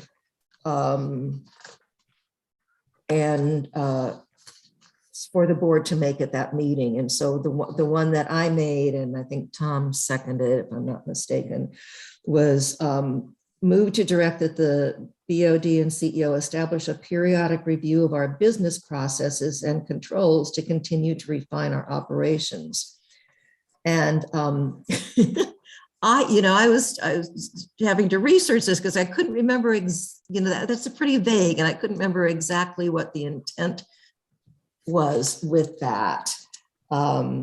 So I think that it speaks to a point in Julie's statement that as fiduciary, there's one sentence in there that as fiduciaries of the corporation, the board is resolute that the gaps, quote unquote, in our financial regulations be filled. Broad guidelines be made more specific, and additional controls be established to safeguard the association. I think that that's maybe what the intent was with that motion. I'm not sure.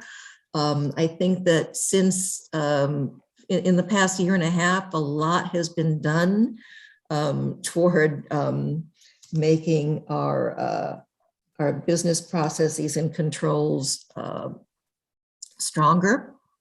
So if anybody, John or Aaron or Tom, Sarah, if anybody, Bob, if any of you have any recollections from that meeting that will clarify if there's still something to be done with regard to that motion, I would appreciate it.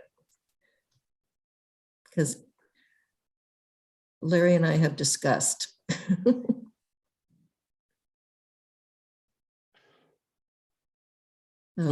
This is the one section of the board package that I have to say I missed that one. And it's the only one that progress there at least something is happening. So I would have to say I'd have to go back and pull the meeting YouTube the video in order to have a better idea of how to answer your question. Yeah, and I did that, Bob, and basically Julie just referred to this 3-page statement that she put out. So and I just what I just read to you a few minutes ago was what I thought was sort of pertained to that. So it's just I honestly could not remember what specifics were part of the intent of that. And as I said, I think in a lot of the things that we've discussed tonight with recommendations from fiscal or would apply to this particular motion. So does anybody have any thoughts about whether this is still an outstanding motion or if we're taking care of this? John, I see you shaking your head and you're on mute still. I don't have a clear memory of it. There you are. I would have to root through my files and. Yeah, I rooted pretty much, and this is what I came up with, and it's kind of embarrassing since I made the motion, but these were recommended motions to be made by all of us at the time in the wake of those two events. So I honestly could not find anything more specific. I don't remember that, but I read and saw my name attached to it and said, I wonder what time that happened. So maybe if we had a time attached to it, it made a difference. But that was the meeting that I think went. It was like yes. a 5.5 hour meeting. Right. So it could have been very late, and therefore, but I don't remember. Oh, I don't know. But I guess what I want to ask the board is, are you satisfied that this has been addressed, or do we want? I don't know. Is there something more desired? As I say, I think in the past year and a half, we've been pretty proactive as far as tightening the reins on a lot of things. All right. Bob? If I could suggest that we defer this until the next meeting. The other motions are in progress, and at that time, we should be able to come back to the board with a better understanding of what the specific intent of the motion was in the context of the meeting. I don't see that belabors the point any, but it would, Yeah. it might get us, instead of kind of, I honestly don't remember this. I would have, like John, I would have to go back to my notes. Okay, well, you know what, maybe what we want to do is, and if you want to research it more and communicate via email to the board on anything that you've found, and then we can address it at the next board meeting. How does I that- will do so. Thank I'll you. take that. And anybody else responsibility. who wants to do so, John, if you want to do so too. I don't know if I'm going to discover anything more than what I've already done, but I think the other thing that I wanted to address on those outstanding motions had to do with the motion that we passed to form a search subcommittee. That was before we had engaged Baker Tilly, who, as you all know now, I think, and I think that we're all in agreement that we don't need to do that. That's their recommendation that we don't do that. So I would like to move to rescind that motion, or I guess it has to be the original maker of the motion that has to rescind that, which I think was it you, Sarah? I'm not sure. Vice President Mooney, seconded by Director Dolly. Okay.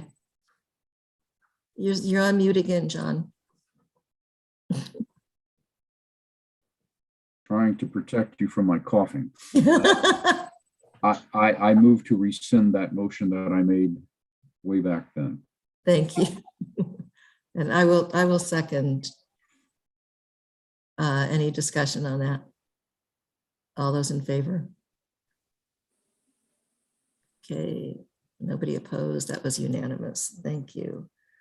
Okay, so was there any other discussion on any of these motions?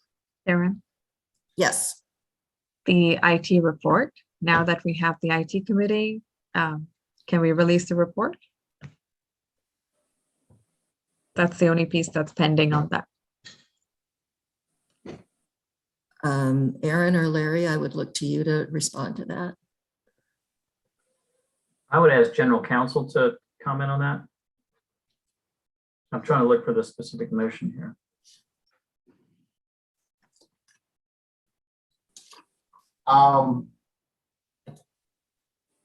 Tony, I think the reason we had pending council's approval is if there was anything confidential or contractual that we could not release. But I think we're clear on that. I'm not prepared to give my opinion in open session. Makes sense. Thank you. Okay, anything else on the, yes, Jennifer?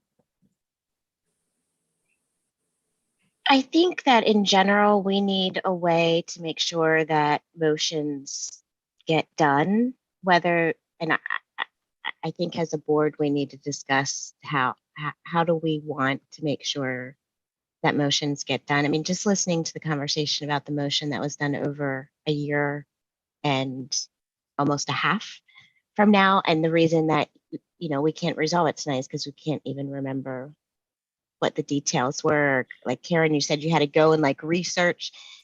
We need a way to make sure that motions continue to have legs and actions in between meetings. And that motion is unique that because it was so general, and so it's a year and a half later, it is difficult. That's unusual, but yeah, but there are other motions. I mean, there are 1, 2, 3, 4. There are 4 on here from 2020. I mean, at this point, that's a long time ago to have a motion that, are still on the list. There are a couple motions that I believe I've made and were tracked in the bigger document before this board packet that I don't think have been resolved. But, I guess I will say I'm disappointed that we are not resolving board motions. I think that that is something that either as a board, we pair with staff and make sure that it comes to resolution, or we assign the staff that they continue to follow up on it and, or, you know, or bring it up at a board meeting saying we can't move any forward. We need board action to continue to move forward. But to have motions that hang out there for so long, I just think is not right. Right. Sarah? Then Mike? You're muted. I'd let Mike go first. Go ahead. Oh, okay. I was just going to say, agree with everything Jennifer just said. Thank you, Jennifer. So I'd like to make a motion that we include such board updates as part of the CEO's quarterly update on a regular basis.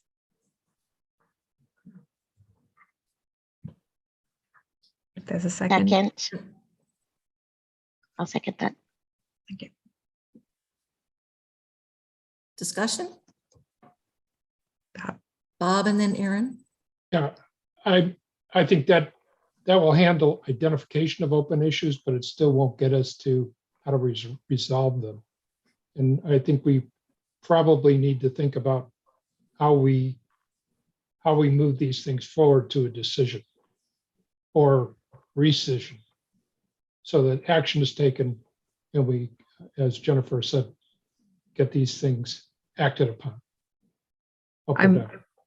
I'm assuming when we make a board motion, our expectation is that it is acted upon. Like for me, my expectation when we made the motion on the IT report was, and even in the motion, the language says release to the membership at the earliest. So it is frustrating that as a board member, even after making board motions, I'm sitting here with it, having to ask for this document just to bring this conversation back up.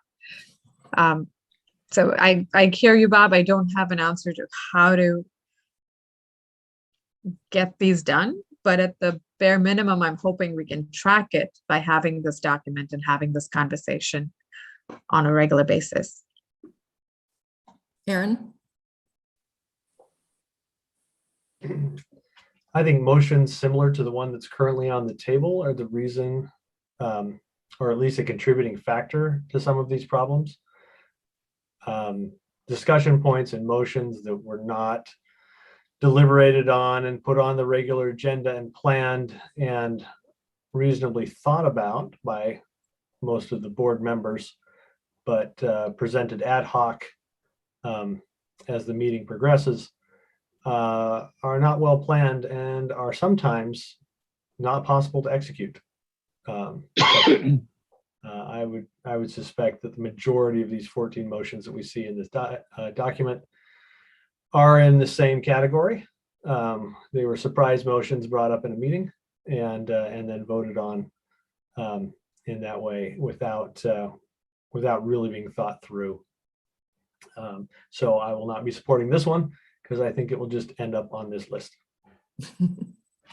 I think that's very offensive to say that board motions made by other directors were not thought through. I don't know about the others. But okay, let's stop. Karen, can I finish my statement? At least I did not recognize you, Sarah. Could we, yes, move on to, yes, this is not a debate. Everyone is expressing their opinion.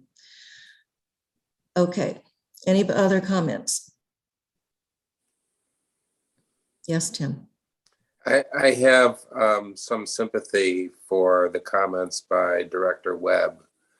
I am skeptical of the usefulness of having periodic updates of the kind contemplated by the motion on the table. I'm looking at the 4 motions from 2020, which seem to trigger the motion on the table. And if Hank or Larry had been bringing these to our attention every quarter, it's not entirely clear to me that any of them would have a status that's different from where we are right now.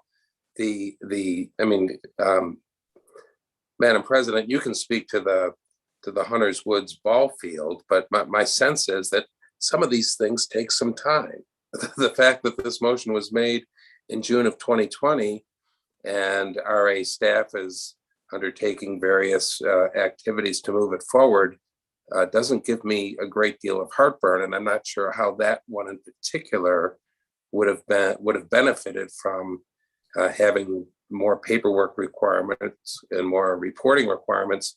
The third one, the motion that was made July 23rd regarding IT, the next steps are for the IT committee to hold a meeting, which just recently occurred. It took us a long time to get the IT committee up and running. I'm not sure quarterly updates by Larry would have hastened that process at all. And I believe the comment that Director Webb made about some of the motions not being terribly precise, Madam President, I think you acknowledged that the motion, the fourth motion on that page, from July 23rd, 2020, was a little bit ambiguous or a little bit open-ended. It's not entirely clear from the motion itself what was intended. So I have been generally concerned about the number of regular reporting requirements we have as a board. It's very easy to impose them. We never seem to reach the point where we ever discontinue any of them. We have a regular reporting requirement for every member comment relating to swimming pools or tennis courts or other renovations. Again, as we were working through the budget, that seemed to be of great utility. And I know our board liaison to PrAC said that would be helpful information, but now that the budget is behind us and now that PrAC is up and running, I'm not sure that there's a great utility in listing every member comment onto an Excel spreadsheet. So unless someone can explain how this is going to make things better, I will probably oppose the motion. Thank you. Thank you. Yes, Bob. Well, I agree with both Aaron and Tim's frustration. They are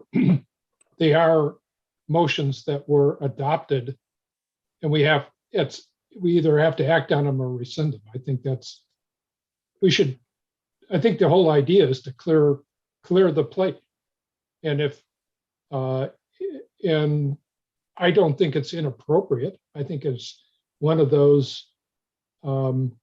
responsibilities that we as board members have taken on. That if we have agreed as a group to consider something or do something, that we should do it or decide not to do it, but be done with it. Move on. Yes, Tim, and then I'm going to call the question. Bob, I think that point is very well taken, but I think the responsibility lays with the board.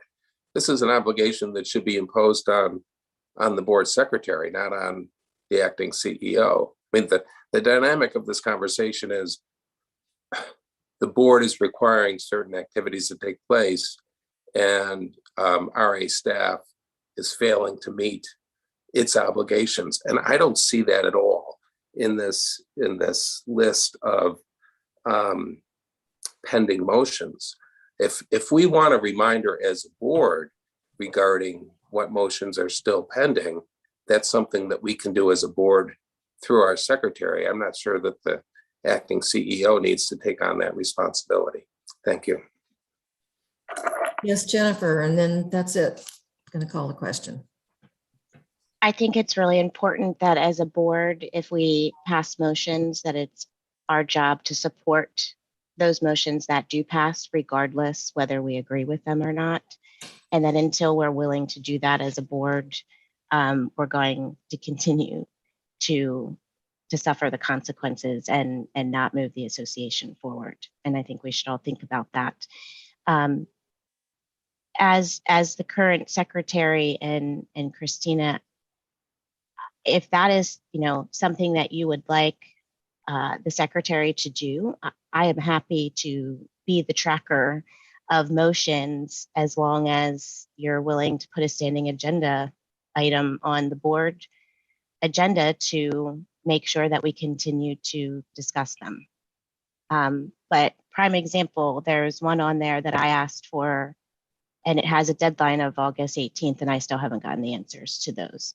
So I do believe that some of this does rely on staff. When we pass motions, our expectation needs to be that staff do the things that are in those motions to the best of their ability. But if you would rather have it tracked at a board level with the secretary, happy to go to BGC and add that to the secretary's duties. But because right now it's not on the secretary's duties to do. Karen, Yes, Just and a that correction. is the last one. correction on my motion. Jennifer, this list was put together by Christina, and just because it was presented as part of Larry's topic, I had it there. But we can absolutely change the motion to make it a quarterly update from the secretary. If you're the one who seconded it, so if you're okay with that change, I'm happy to make that change. Certainly, I can accept that change. All right. So do you want to, I guess, does anybody need the motion restated? Okay. All those in favor? Okay, 1, 2, 3, 4, 5, and opposed.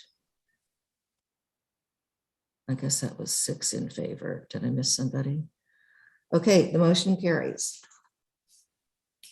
Okay.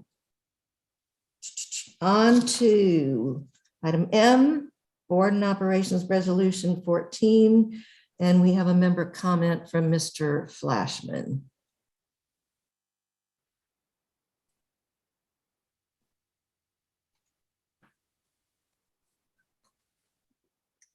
Good evening. Good evening. My name is Erwin Flashman. I live at 1327 Buttermilk Lane. Earlier this afternoon, I submitted to you my comments on the proposed Board and Operation Resolution 14, CEO Emergency Powers. And I hope that you have had an opportunity to review that motion or that memorandum. I will not attempt to read it through. It's only a little less than 2 pages long. But I do want to make some points. I think that really this resolution is totally unnecessary. It takes a view of emergencies as something for which you cannot plan. And it gives authority to a single individual whose expertise may or may not exist to go out and spend up to $100,000 of the association's money without anybody else's intervention. And that is very poor policy and planning. And I think that my memorandum makes the point very clearly that you do not want to do that because of the risks associated with it, and it's throwing money away unnecessarily.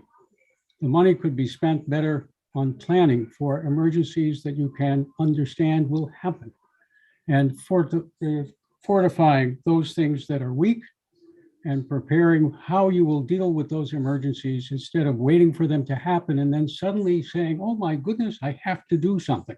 So let me go spend money. And that just is not the answer to solving emergencies.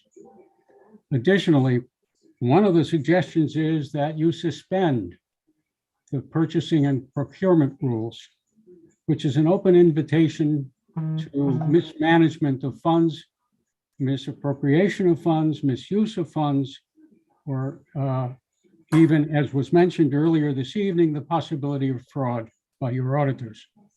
That shouldn't be done. That is a big no-no, and in the fashion that it is stated here, it really opens it up to it opens it up to something that really shouldn't happen, which is, it is stated that emergency expenditures exceeding the annual budget must be approved by the board. You only authorize $100,000, and that's poorly phrased. So it's emergency expenditures which cause the annual budget to be exceeded. not that exceed the annual budget itself, because you haven't authorized that, and so it will never happen. I think that this is a poorly thought out, although it took a long time. Poorly developed, and it shouldn't be approved in any event. In fact, it was pushed and ideated by the former CEO. I'm sorry, that's actually 3 minutes. Thank you, Erwin. Okay. Director Mooney, you're on. Thank you.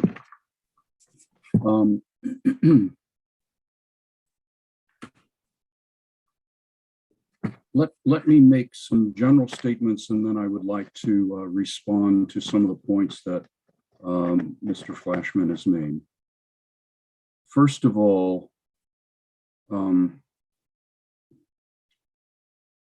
I'm speaking not just someone who has been working on Reston Association resolutions for the last 7 years. I've been on this committee. It's not just a delight in working on resolutions, but I've had some very intimate, intense personal experience in emergencies. I was the chairman of the Emergency Management Committee in Arlington County when the Pentagon was attacked. And I lived in the Emergency Management Center for 3 days. Because of that, I was sent down to help the city of New Orleans run their Emergency Management Center after Katrina. So I've had some intimate and intense experience in this. And I would say, first of all, you don't need an emergency management ordinance until you do. And when you do, you really need it. Because as what happened with us in a small emergency, dealing with whether we should cancel camps or things like that, we thought about the role of the CEO in our form of governance and whether he had any powers. And so in response to this, the board then directed the BGC to develop adequate resolutions. This was not pushed by Hank. This began way before Hank.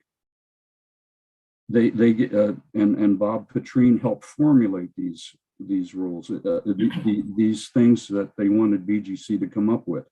We made a number of amendments to the purchasing resolutions. And the more we dealt with it, we said, well, maybe it's not only about purchasing, it's also about the powers of the CEO.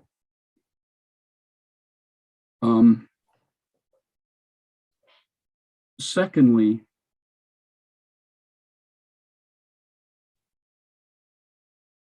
I had a dear friend who was a Army general, and I worked with him a lot in Arlington County, and he frequently explained how after an emergency happens, the military does an after action report to learn from the emergency, because always things occur in an emergency that you hadn't thought about before. It is absolutely not true that this is an either or. Either you have an emergency management plan, which I absolutely believe we should develop when we have the time and energy to do it, but it's not a choice between having an emergency management plan and doing an after action report and seeing where you need to change your plans and policies. New Orleans didn't have a great emergency management plan, but Arlington County did, but we sure as heck changed it a lot after 9/11.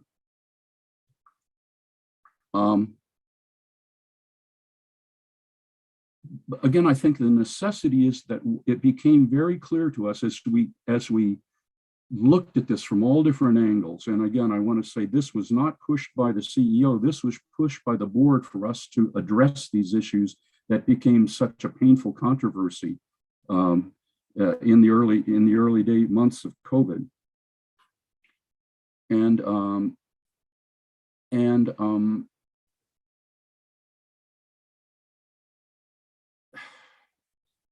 So it is necessary because things happen in an emergency, and you need a clearly identified person who can make decisions. So, for example, Mr. Flashman has frequently said, with the new powers we now have, to have virtual meetings, it's easy to call the board together and make these decisions. That's not true, because special meetings, virtual or live, special meetings of the board require a 2-day notice. And well, then what about having a board of directors making a decision by unanimous consent? You have to be able to find all the board of directors in order to have a unanimous consent motion. You cannot tie the hands of an organization not to respond to an emergency if it happens. You have to authorize someone, and it's always a balance between controls and efficiency and effectiveness. The more controls you have, the less efficiency and effectiveness you can have. If you overdo either, you're in trouble, but you have to hit the sweet spot. So I think after, and actually many of Erwin's suggestions were incorporated in this document. Not as many as he wanted, but many were. And so I urge you to approve this.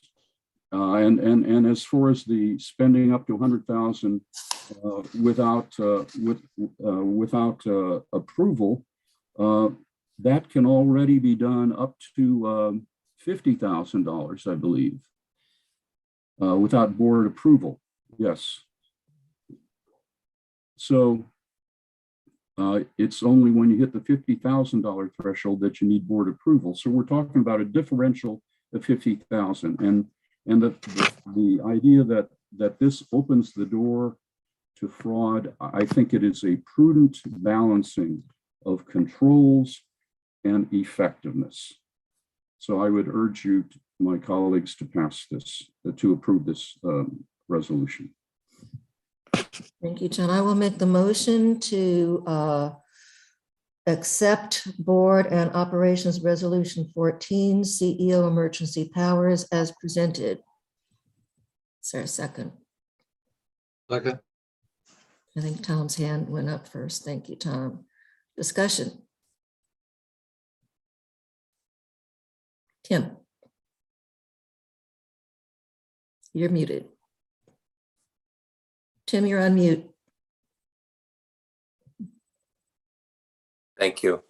I would like to commend Vice President Mooney for the leadership he has shown as chair of the Board Governance Committee on this issue. The process that was used to come up with this proposed resolution was very thoughtful, very member informed, and very deliberate. And this has gone through many, many drafts and a lot of careful consideration. And as Vice President Mooney says, some of these provisions do require a balancing, and reasonable people might disagree over precisely how the balance should be struck.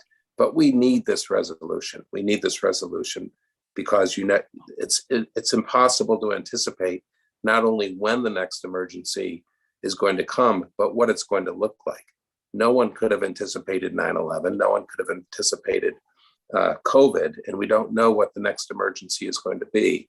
But one of the benefits of this, some of these authorities already exist, but as we discussed in BGC, this resolution pulls a lot of information and authority together so that it's easily found, which is important, obviously, during an emergency. And I think it strikes the right balance on a number of important policy matters. So I would urge my colleagues to support this. Thank you.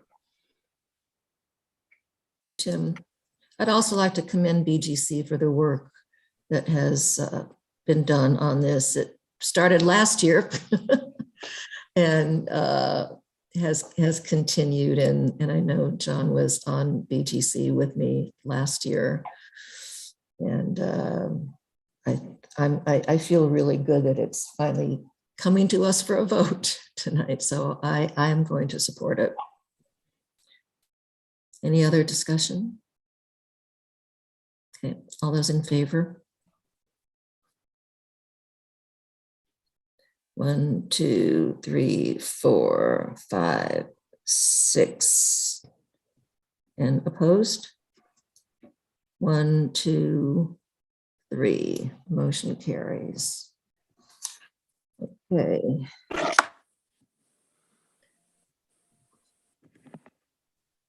All right, John, you're on again with item N, non-disclosure statement.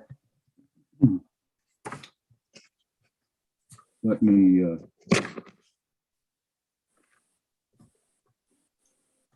get my next piece of paper here.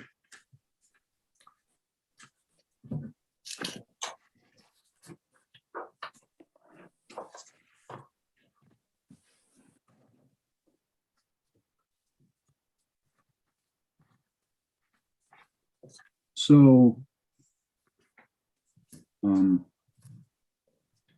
I'm going to ask so the BGC voted to ask the direction of the board on whether they want us to move forward with developing a non-disclosure agreement accompanied by companion changes to the conflict of interest resolution 6, operations resolution 6.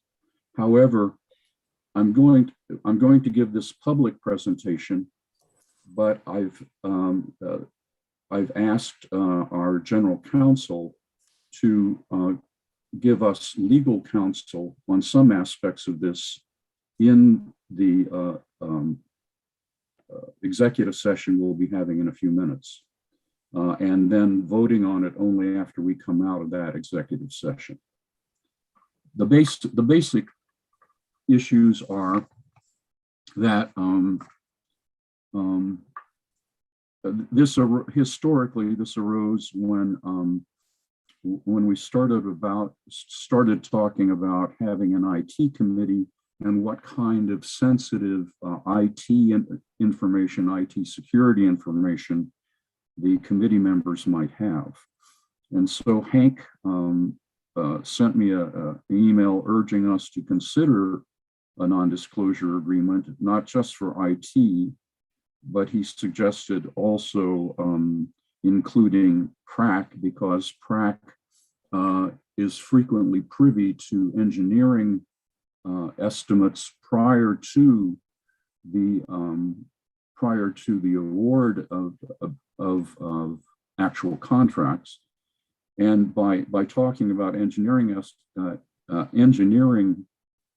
estimates, cost estimates, you could give, if that information got out, that could give bidders an unfair advantage because they would know what we are prepared to spend.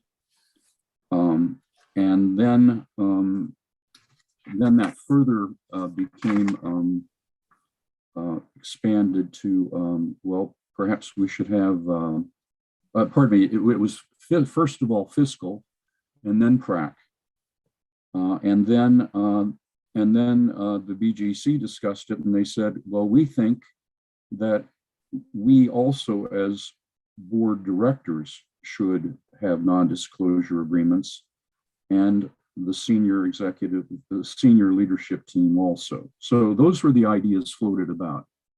There are pros and cons on this. Obviously, if this is too harsh, it will have a chilling effect on those who might otherwise volunteer for these committees. So we're genuinely seeking the board guidance on this, whether this, again, is the proper way, the proper balancing of controls and efficiency and effectiveness. So we don't want to begin this task if the board as a whole is against it. And so we're seeking your advice. So, and your direct, not just your advice, but your direction. So what we would be working on, if you tell us to do it, we will try to, we've already begun defining what we mean by covered information. So what are the sensitive things that we most want to protect? We want to have more clarity on the legal issues.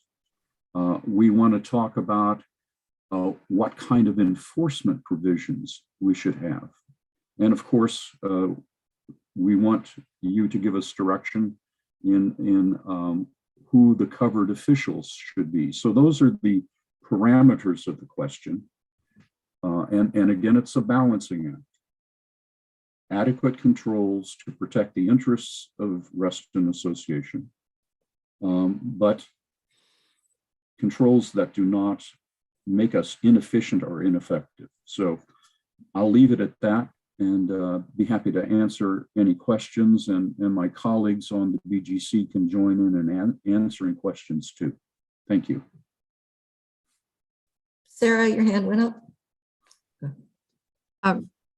I'm definitely a no on this, but I would like to hear from, we have Dave Kerr here, who's been a longtime member, volunteer, of how a volunteer feels about signing.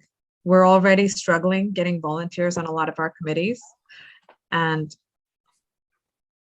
this is, to me, feels like a gag order. We already know what we can and cannot share, what's discussed in executive session. So if the chair would indulge me, I'd like to hear Dave Kerr's thoughts on this.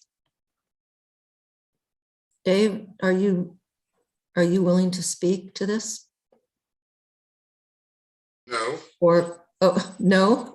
Well, I mean, are you blindsided? Personally, I'd like to hear the way the conversation goes with the board. I mean, I've sat here tonight mainly for this one topic. Obviously, as John has said, this can be crushing in some cases if it's written poorly, and it can be helpful, I guess. I mean, I have opinions about it, but I was hoping to hear board members' comments. And I certainly will be planning, if it goes to BGC, I'll be planning to be at those meetings. Thank you. Thank you, Dave. And if I could just respond to that, part of the plan is that if the board directs us to work on this, the first part of our plan is precisely, first of all, for myself as the chair of the BGC to meet with the chairs of the respective committees that would be covered by this, and to get their reaction, and then to set up a meeting with the entire committee to hear all the committee members' reactions if the chairman deems that to be advisable. So it's definitely a consultative process to see whether or not will this have more bad effects than good effects. Yes, Bob. It bothers me that these NDAs have such a bad reputation because they are used to gag people. Number one. Number two, the information that is available to even we as board members, the vast majority of it becomes publicly available, such as a contract once it's negotiated. A member can request the contract. So it's like in accounting, it's a timing difference. It's just when do you recognize, when can you talk about an issue, or do you show the bad judgment to talk about an issue which is presented in confidentiality? Third issue is, how do you enforce it? If I'm an employee, I could get fired. If I was a federal employee, I could go to jail. And when I was at the Federal Reserve, people did go to jail when they disclosed information about interest rates. So what's the hammer here? What's the practicality? How do you, I think you choose the right kind of people. You charge them with the responsibility to maintain the confidentiality of the information as long as it's appropriate, and you move on. So I can't support it. Tim. You're on mute. Thank you. I was intrigued by Bob's reference to the NDAs that apply to federal employees, because by and large, I think they serve a useful purpose. In terms of enforceability vis-a-vis Reston Association, I mean, at a minimum, I think you'd want to remove the individual from the committee. If you're talking about a volunteer, that would be the first step in any sort of enforcement response. If it were an intentional, serious breach, if we're talking about a relatively harmless, unintentional breach, then that's something different. But if you have a committee member who's intentionally and deliberately disclosing sensitive information in a manner that harms Reston Association, there's no question that that person needs to be removed from the committee. And the NDA can provide supplemental legal authority to the general counsel and to outside counsel to take whatever steps are necessary to protect Reston Association. So I really don't think that enforceability is an insurmountable concern. I've been subject to NDAs most of my career, and even though I've been retired 5 years, I remain subject to NDAs with respect to sensitive information that I was privy to. And I have no problem with that whatsoever.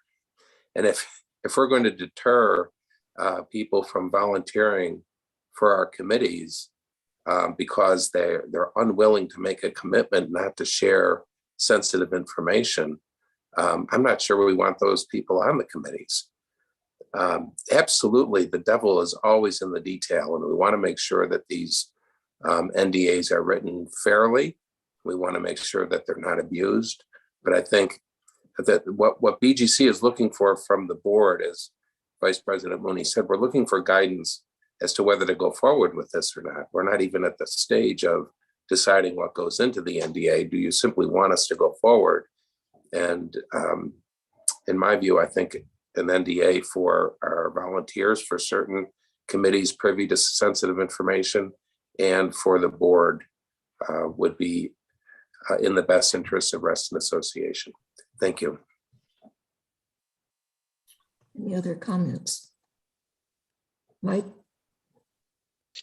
Yeah, I'm frankly surprised we've gone this long without one.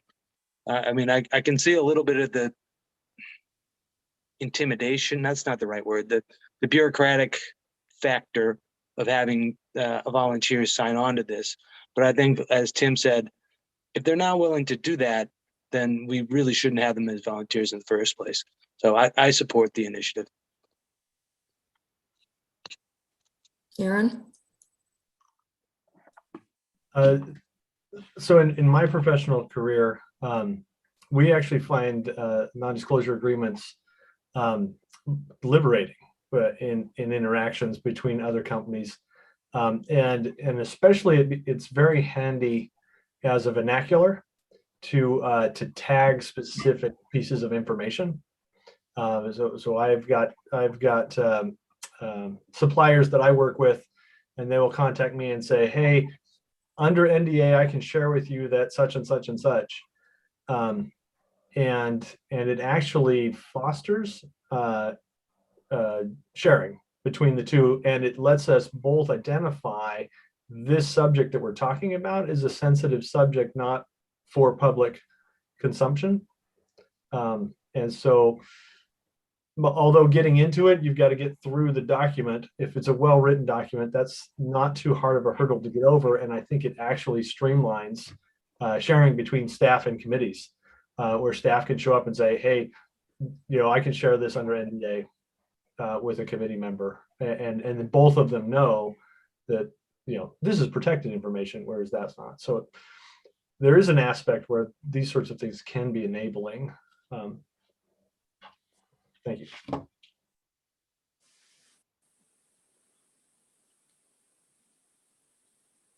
I'm leaning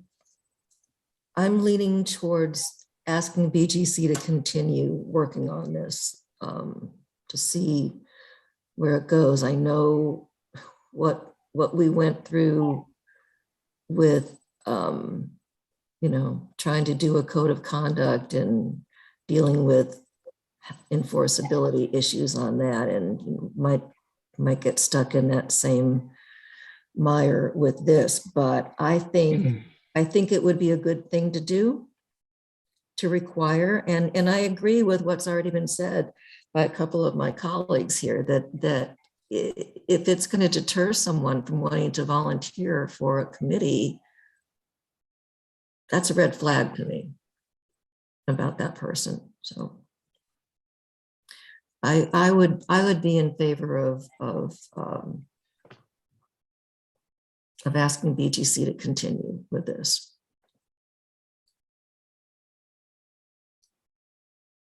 Yes, Sarah.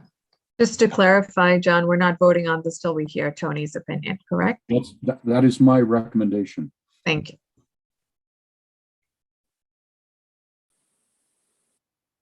Okay. Tim, I don't know, there must have been some noise at where you are, because you lit up. Okay. So do we have anything to say about this at this point then, before we get Tony's advice in executive session? Okay. So we have the added agenda item next, which is the new item O, which is the request of Reston Strong for RA to co-sponsor an upcoming event, and in so doing, waive the facility rental fee. Venue sponsor, just the language. Venue sponsor. Okay. So Sarah, do you want to make a motion? I will not be making a motion on this topic, just Oh, because that's right. You will not be. You need someone other than yourself and Tom, I believe, to do that. Does somebody want to make that motion? Bob has his hand up. Bob, yep. Yeah, I will move to have Reston be a venue sponsor and forego its fee to use the Nature Center for the Reston Strong event for families with insecure, isn't it insecure? Food insecurity. Food insecurity. Okay. Is there a second? I'll second it. Jennifer was. There you go. Okay. Discussion. I do have some questions. So is it only about food insecurity? Not that that isn't enough to talk about. I thought it was also trying to bring police and communities together.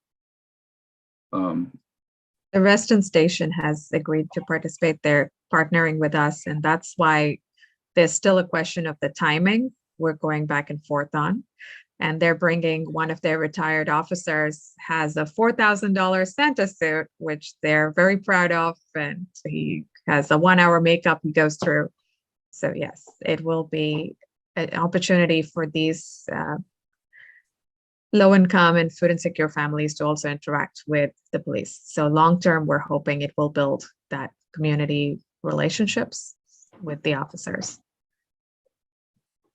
Thank you.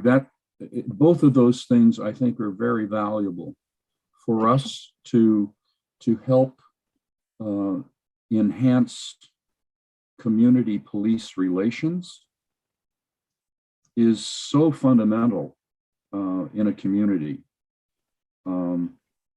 food insecurity is obviously something we would like to help reduce.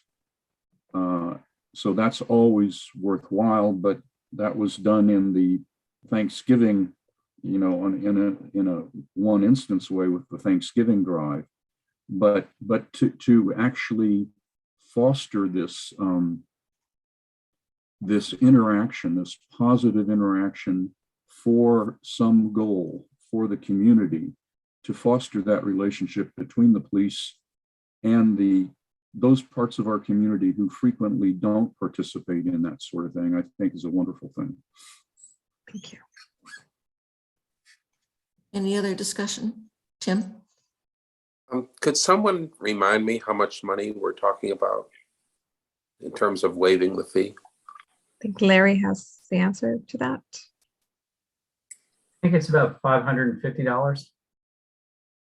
And what is our practice in terms of waiving that fee for nonprofit organizations? Typically, it's a partner organization.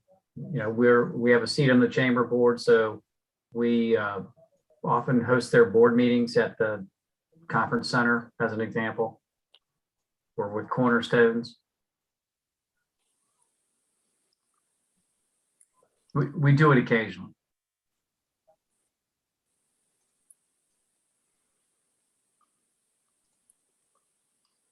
John? By that description, Larry, is this within that norm or slightly outside that norm or way outside that norm?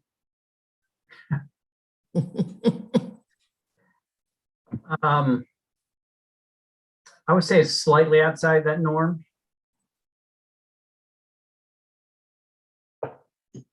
In part because, we've got, and I know Sarah, introduced this as a Reston member, not as an RA board member, but I don't recall where we've had and maybe somebody else remembers, I don't remember where we've had a board members organization come for something like that. It typically comes from, a board member of Cornerstones or something like that. But somebody may remember better than I do. I know Mike Leone, he's involved with some of those in the past, so. So Larry, I'm still not clear. Do we waive this on a regular basis for organizations that are trying to raise money? I mean, seems like that would probably, we get a lot of those requests. But I would say it's not on a regular basis. Okay, got it. All right. All right. Yes, Jennifer. I remember when we went to Larry from Save Our Sunrise and we were working on the campus commons and we needed a place to meet, that, Larry, we wouldn't have known at the time to even bring it to a board, but I do think that staff, can make some judgment calls here, and they certainly, waived the fee for when we were talking about campus commons. I think that the difference in the situation is that, and I thank Sarah for bringing it to us, but I think if, Sarah was a member and not a board member, we probably would have just had it go to staff and staff would have made a call for us. So I don't have an issue with it. And I think that she's taking the extra step to bring it to the board. It's for a good cause, and the facility, from my understanding, is not rented. So it would just go vacant on the 23rd if we didn't let them use it. That's my thoughts. Thanks. Yes, and then our council's advice, abundance of caution with the conflict of interest, hence I made it as a member comment. And I know if any of our other board members came from Reston Strong, it would still come back to me. So I'd rather just do it myself. Tim? My heart is with the motion, and I think it's a entirely worthwhile cause. I have one lingering concern, and that is, and I very much appreciate all of the efforts that Sarah has made to turn square corners on this, to not make the motion, to not participate in the vote. But I am concerned about an appearance issue. And I underline the word appearance because I don't think that there's any genuine conflict or substantive conflict. But to an outsider, this might appear to be a little bit untoward, where we are waiving a $500 rental fee for a nonprofit organization whose executive director is a member of the board. And so I'm a little bit torn by that. And if any of the other directors have thoughts on that, I would appreciate hearing them. Thank you. Yes, Aaron. Aaron had his hand up. Karen. Yeah, I called on him. Oh, I'm sorry. I think I've got three things. The first one, Larry, I wanted to, well, how long of an event is it? What's the duration? I don't know the specifics of that. I think it's was it all morning kind of thing? 10 to 1, 10 to 2. Yeah. So 4 4 hours? 4 4 hours. So according to the RA website, you can rent the Nature House multi-purpose room as an RA member for $46 an hour. So I come up shy of $200. We're renting both the multipurpose room, the fire ring, and the pavilion. Okay, 46 plus 35 plus 23. I can't do that in my head. Bob probably can. No, It's about 100. Okay. thank you. All right, thank you. I just wanted to know how we got to that number. My biggest concern with this has nothing to do with the activity or any of those things. It's the timing. And this is appearing to be a habit. I feel like there was some kind of last minute timing with a request to use the lake at Lake Anne for amplified music. There's processes. And if the right answer was to ask staff and staff could approve it, then it didn't need to come up to the board. My position is, as a board, we should be a governing board. This is a management thing. I don't feel like it should have come to our calendar, and I worry about perpetuating a precedent of last minute items if you can bend the ear of a member of the board of directors. It's probably, like Director Dowling said, a perception thing, but that's my biggest concern. Yes, Tom. First, I'll just throw out that I'm going to abstain from the vote because I did not know the time. It's from 10 to 2. That's good to know. But I've already volunteered to work this activity. So, but again, it's kind of one of those activities that it sounds like it's being put together. There's no finality in terms of knowing exactly if it's going to happen, not happen, and it's for a very good cause. And the fact that we as a group are willing to take away a fee that the property is not going to be leased out regardless or used at that time makes sense. So just throwing that out there.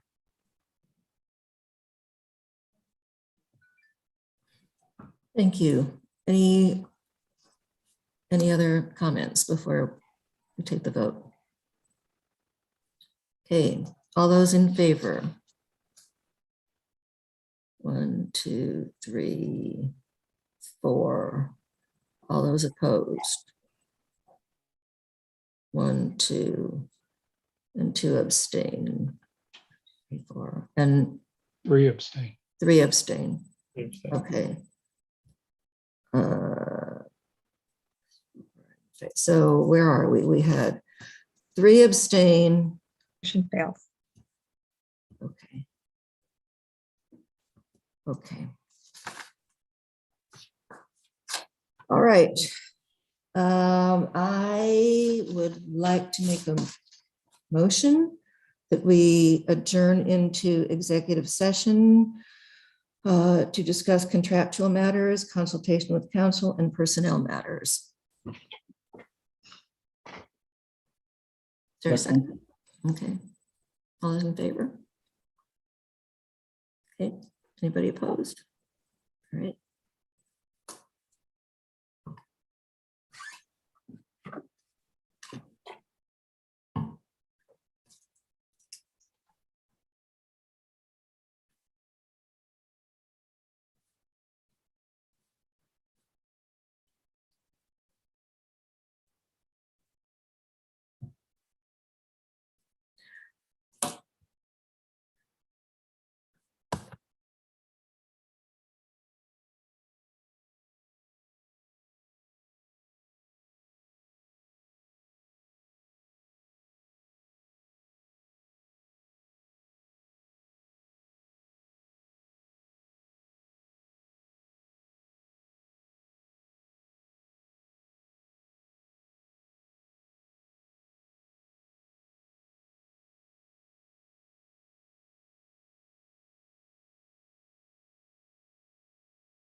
Okay, we're back.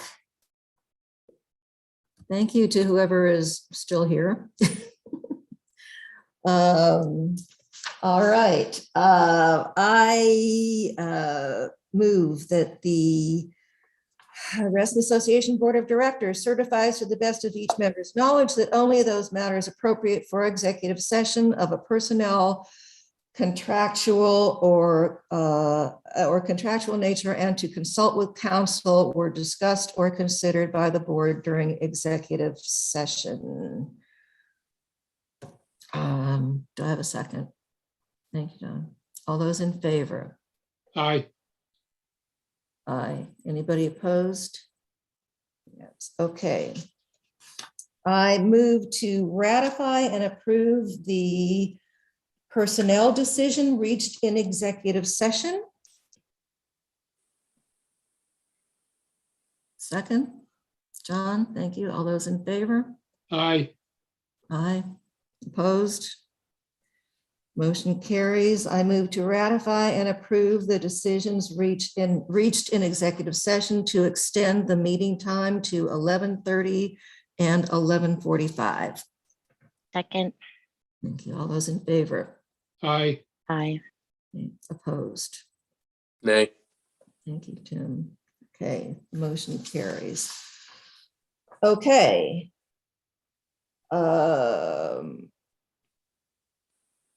Oh, so now we needed to do a vote in open session on the NDA, correct? Am I remembering that correctly, that we need to do a vote whether or not we're going to ask BGC to move forward on that? Correct. Thank you, John. All right, do we have a motion? I'll make the motion. Thank you. Second. Thank you, Tim. So this is the motion to direct BGC to continue crafting a non-disclosure agreement. Is that sufficient? Do I need to go into more detail than that? Okay, yeah, Jennifer, did you have discussion? I just have just one small point. I've thought about it, and I think that this board has other avenues it can take beyond going this direction. And I just personally would rather lead with a carrot rather than a stick. And I think since we have other mechanisms to address what an NDA would address, I'd rather do some education of our committee members and instead of tie their hands. Thanks. Thanks, Jennifer. Tim? Just briefly, I view the NDA as a carrot. I view it as an important educational device that will enhance a culture of compliance within Reston Association. I don't think this board takes confidentiality obligations seriously enough. And as a result, I'm concerned that our volunteer committees don't either. And so I think the NDA will serve a dual purpose. Thank you. Any further discussion? Sarah? I think we have different expectations of transparency, and I would like to move the organization towards more open, transparent, member-focused, which means talking to our members, sharing with our members, and this is definitely not in that spirit. So I will not be supporting it. Thank you. Any other discussion? Okay, all those in favor?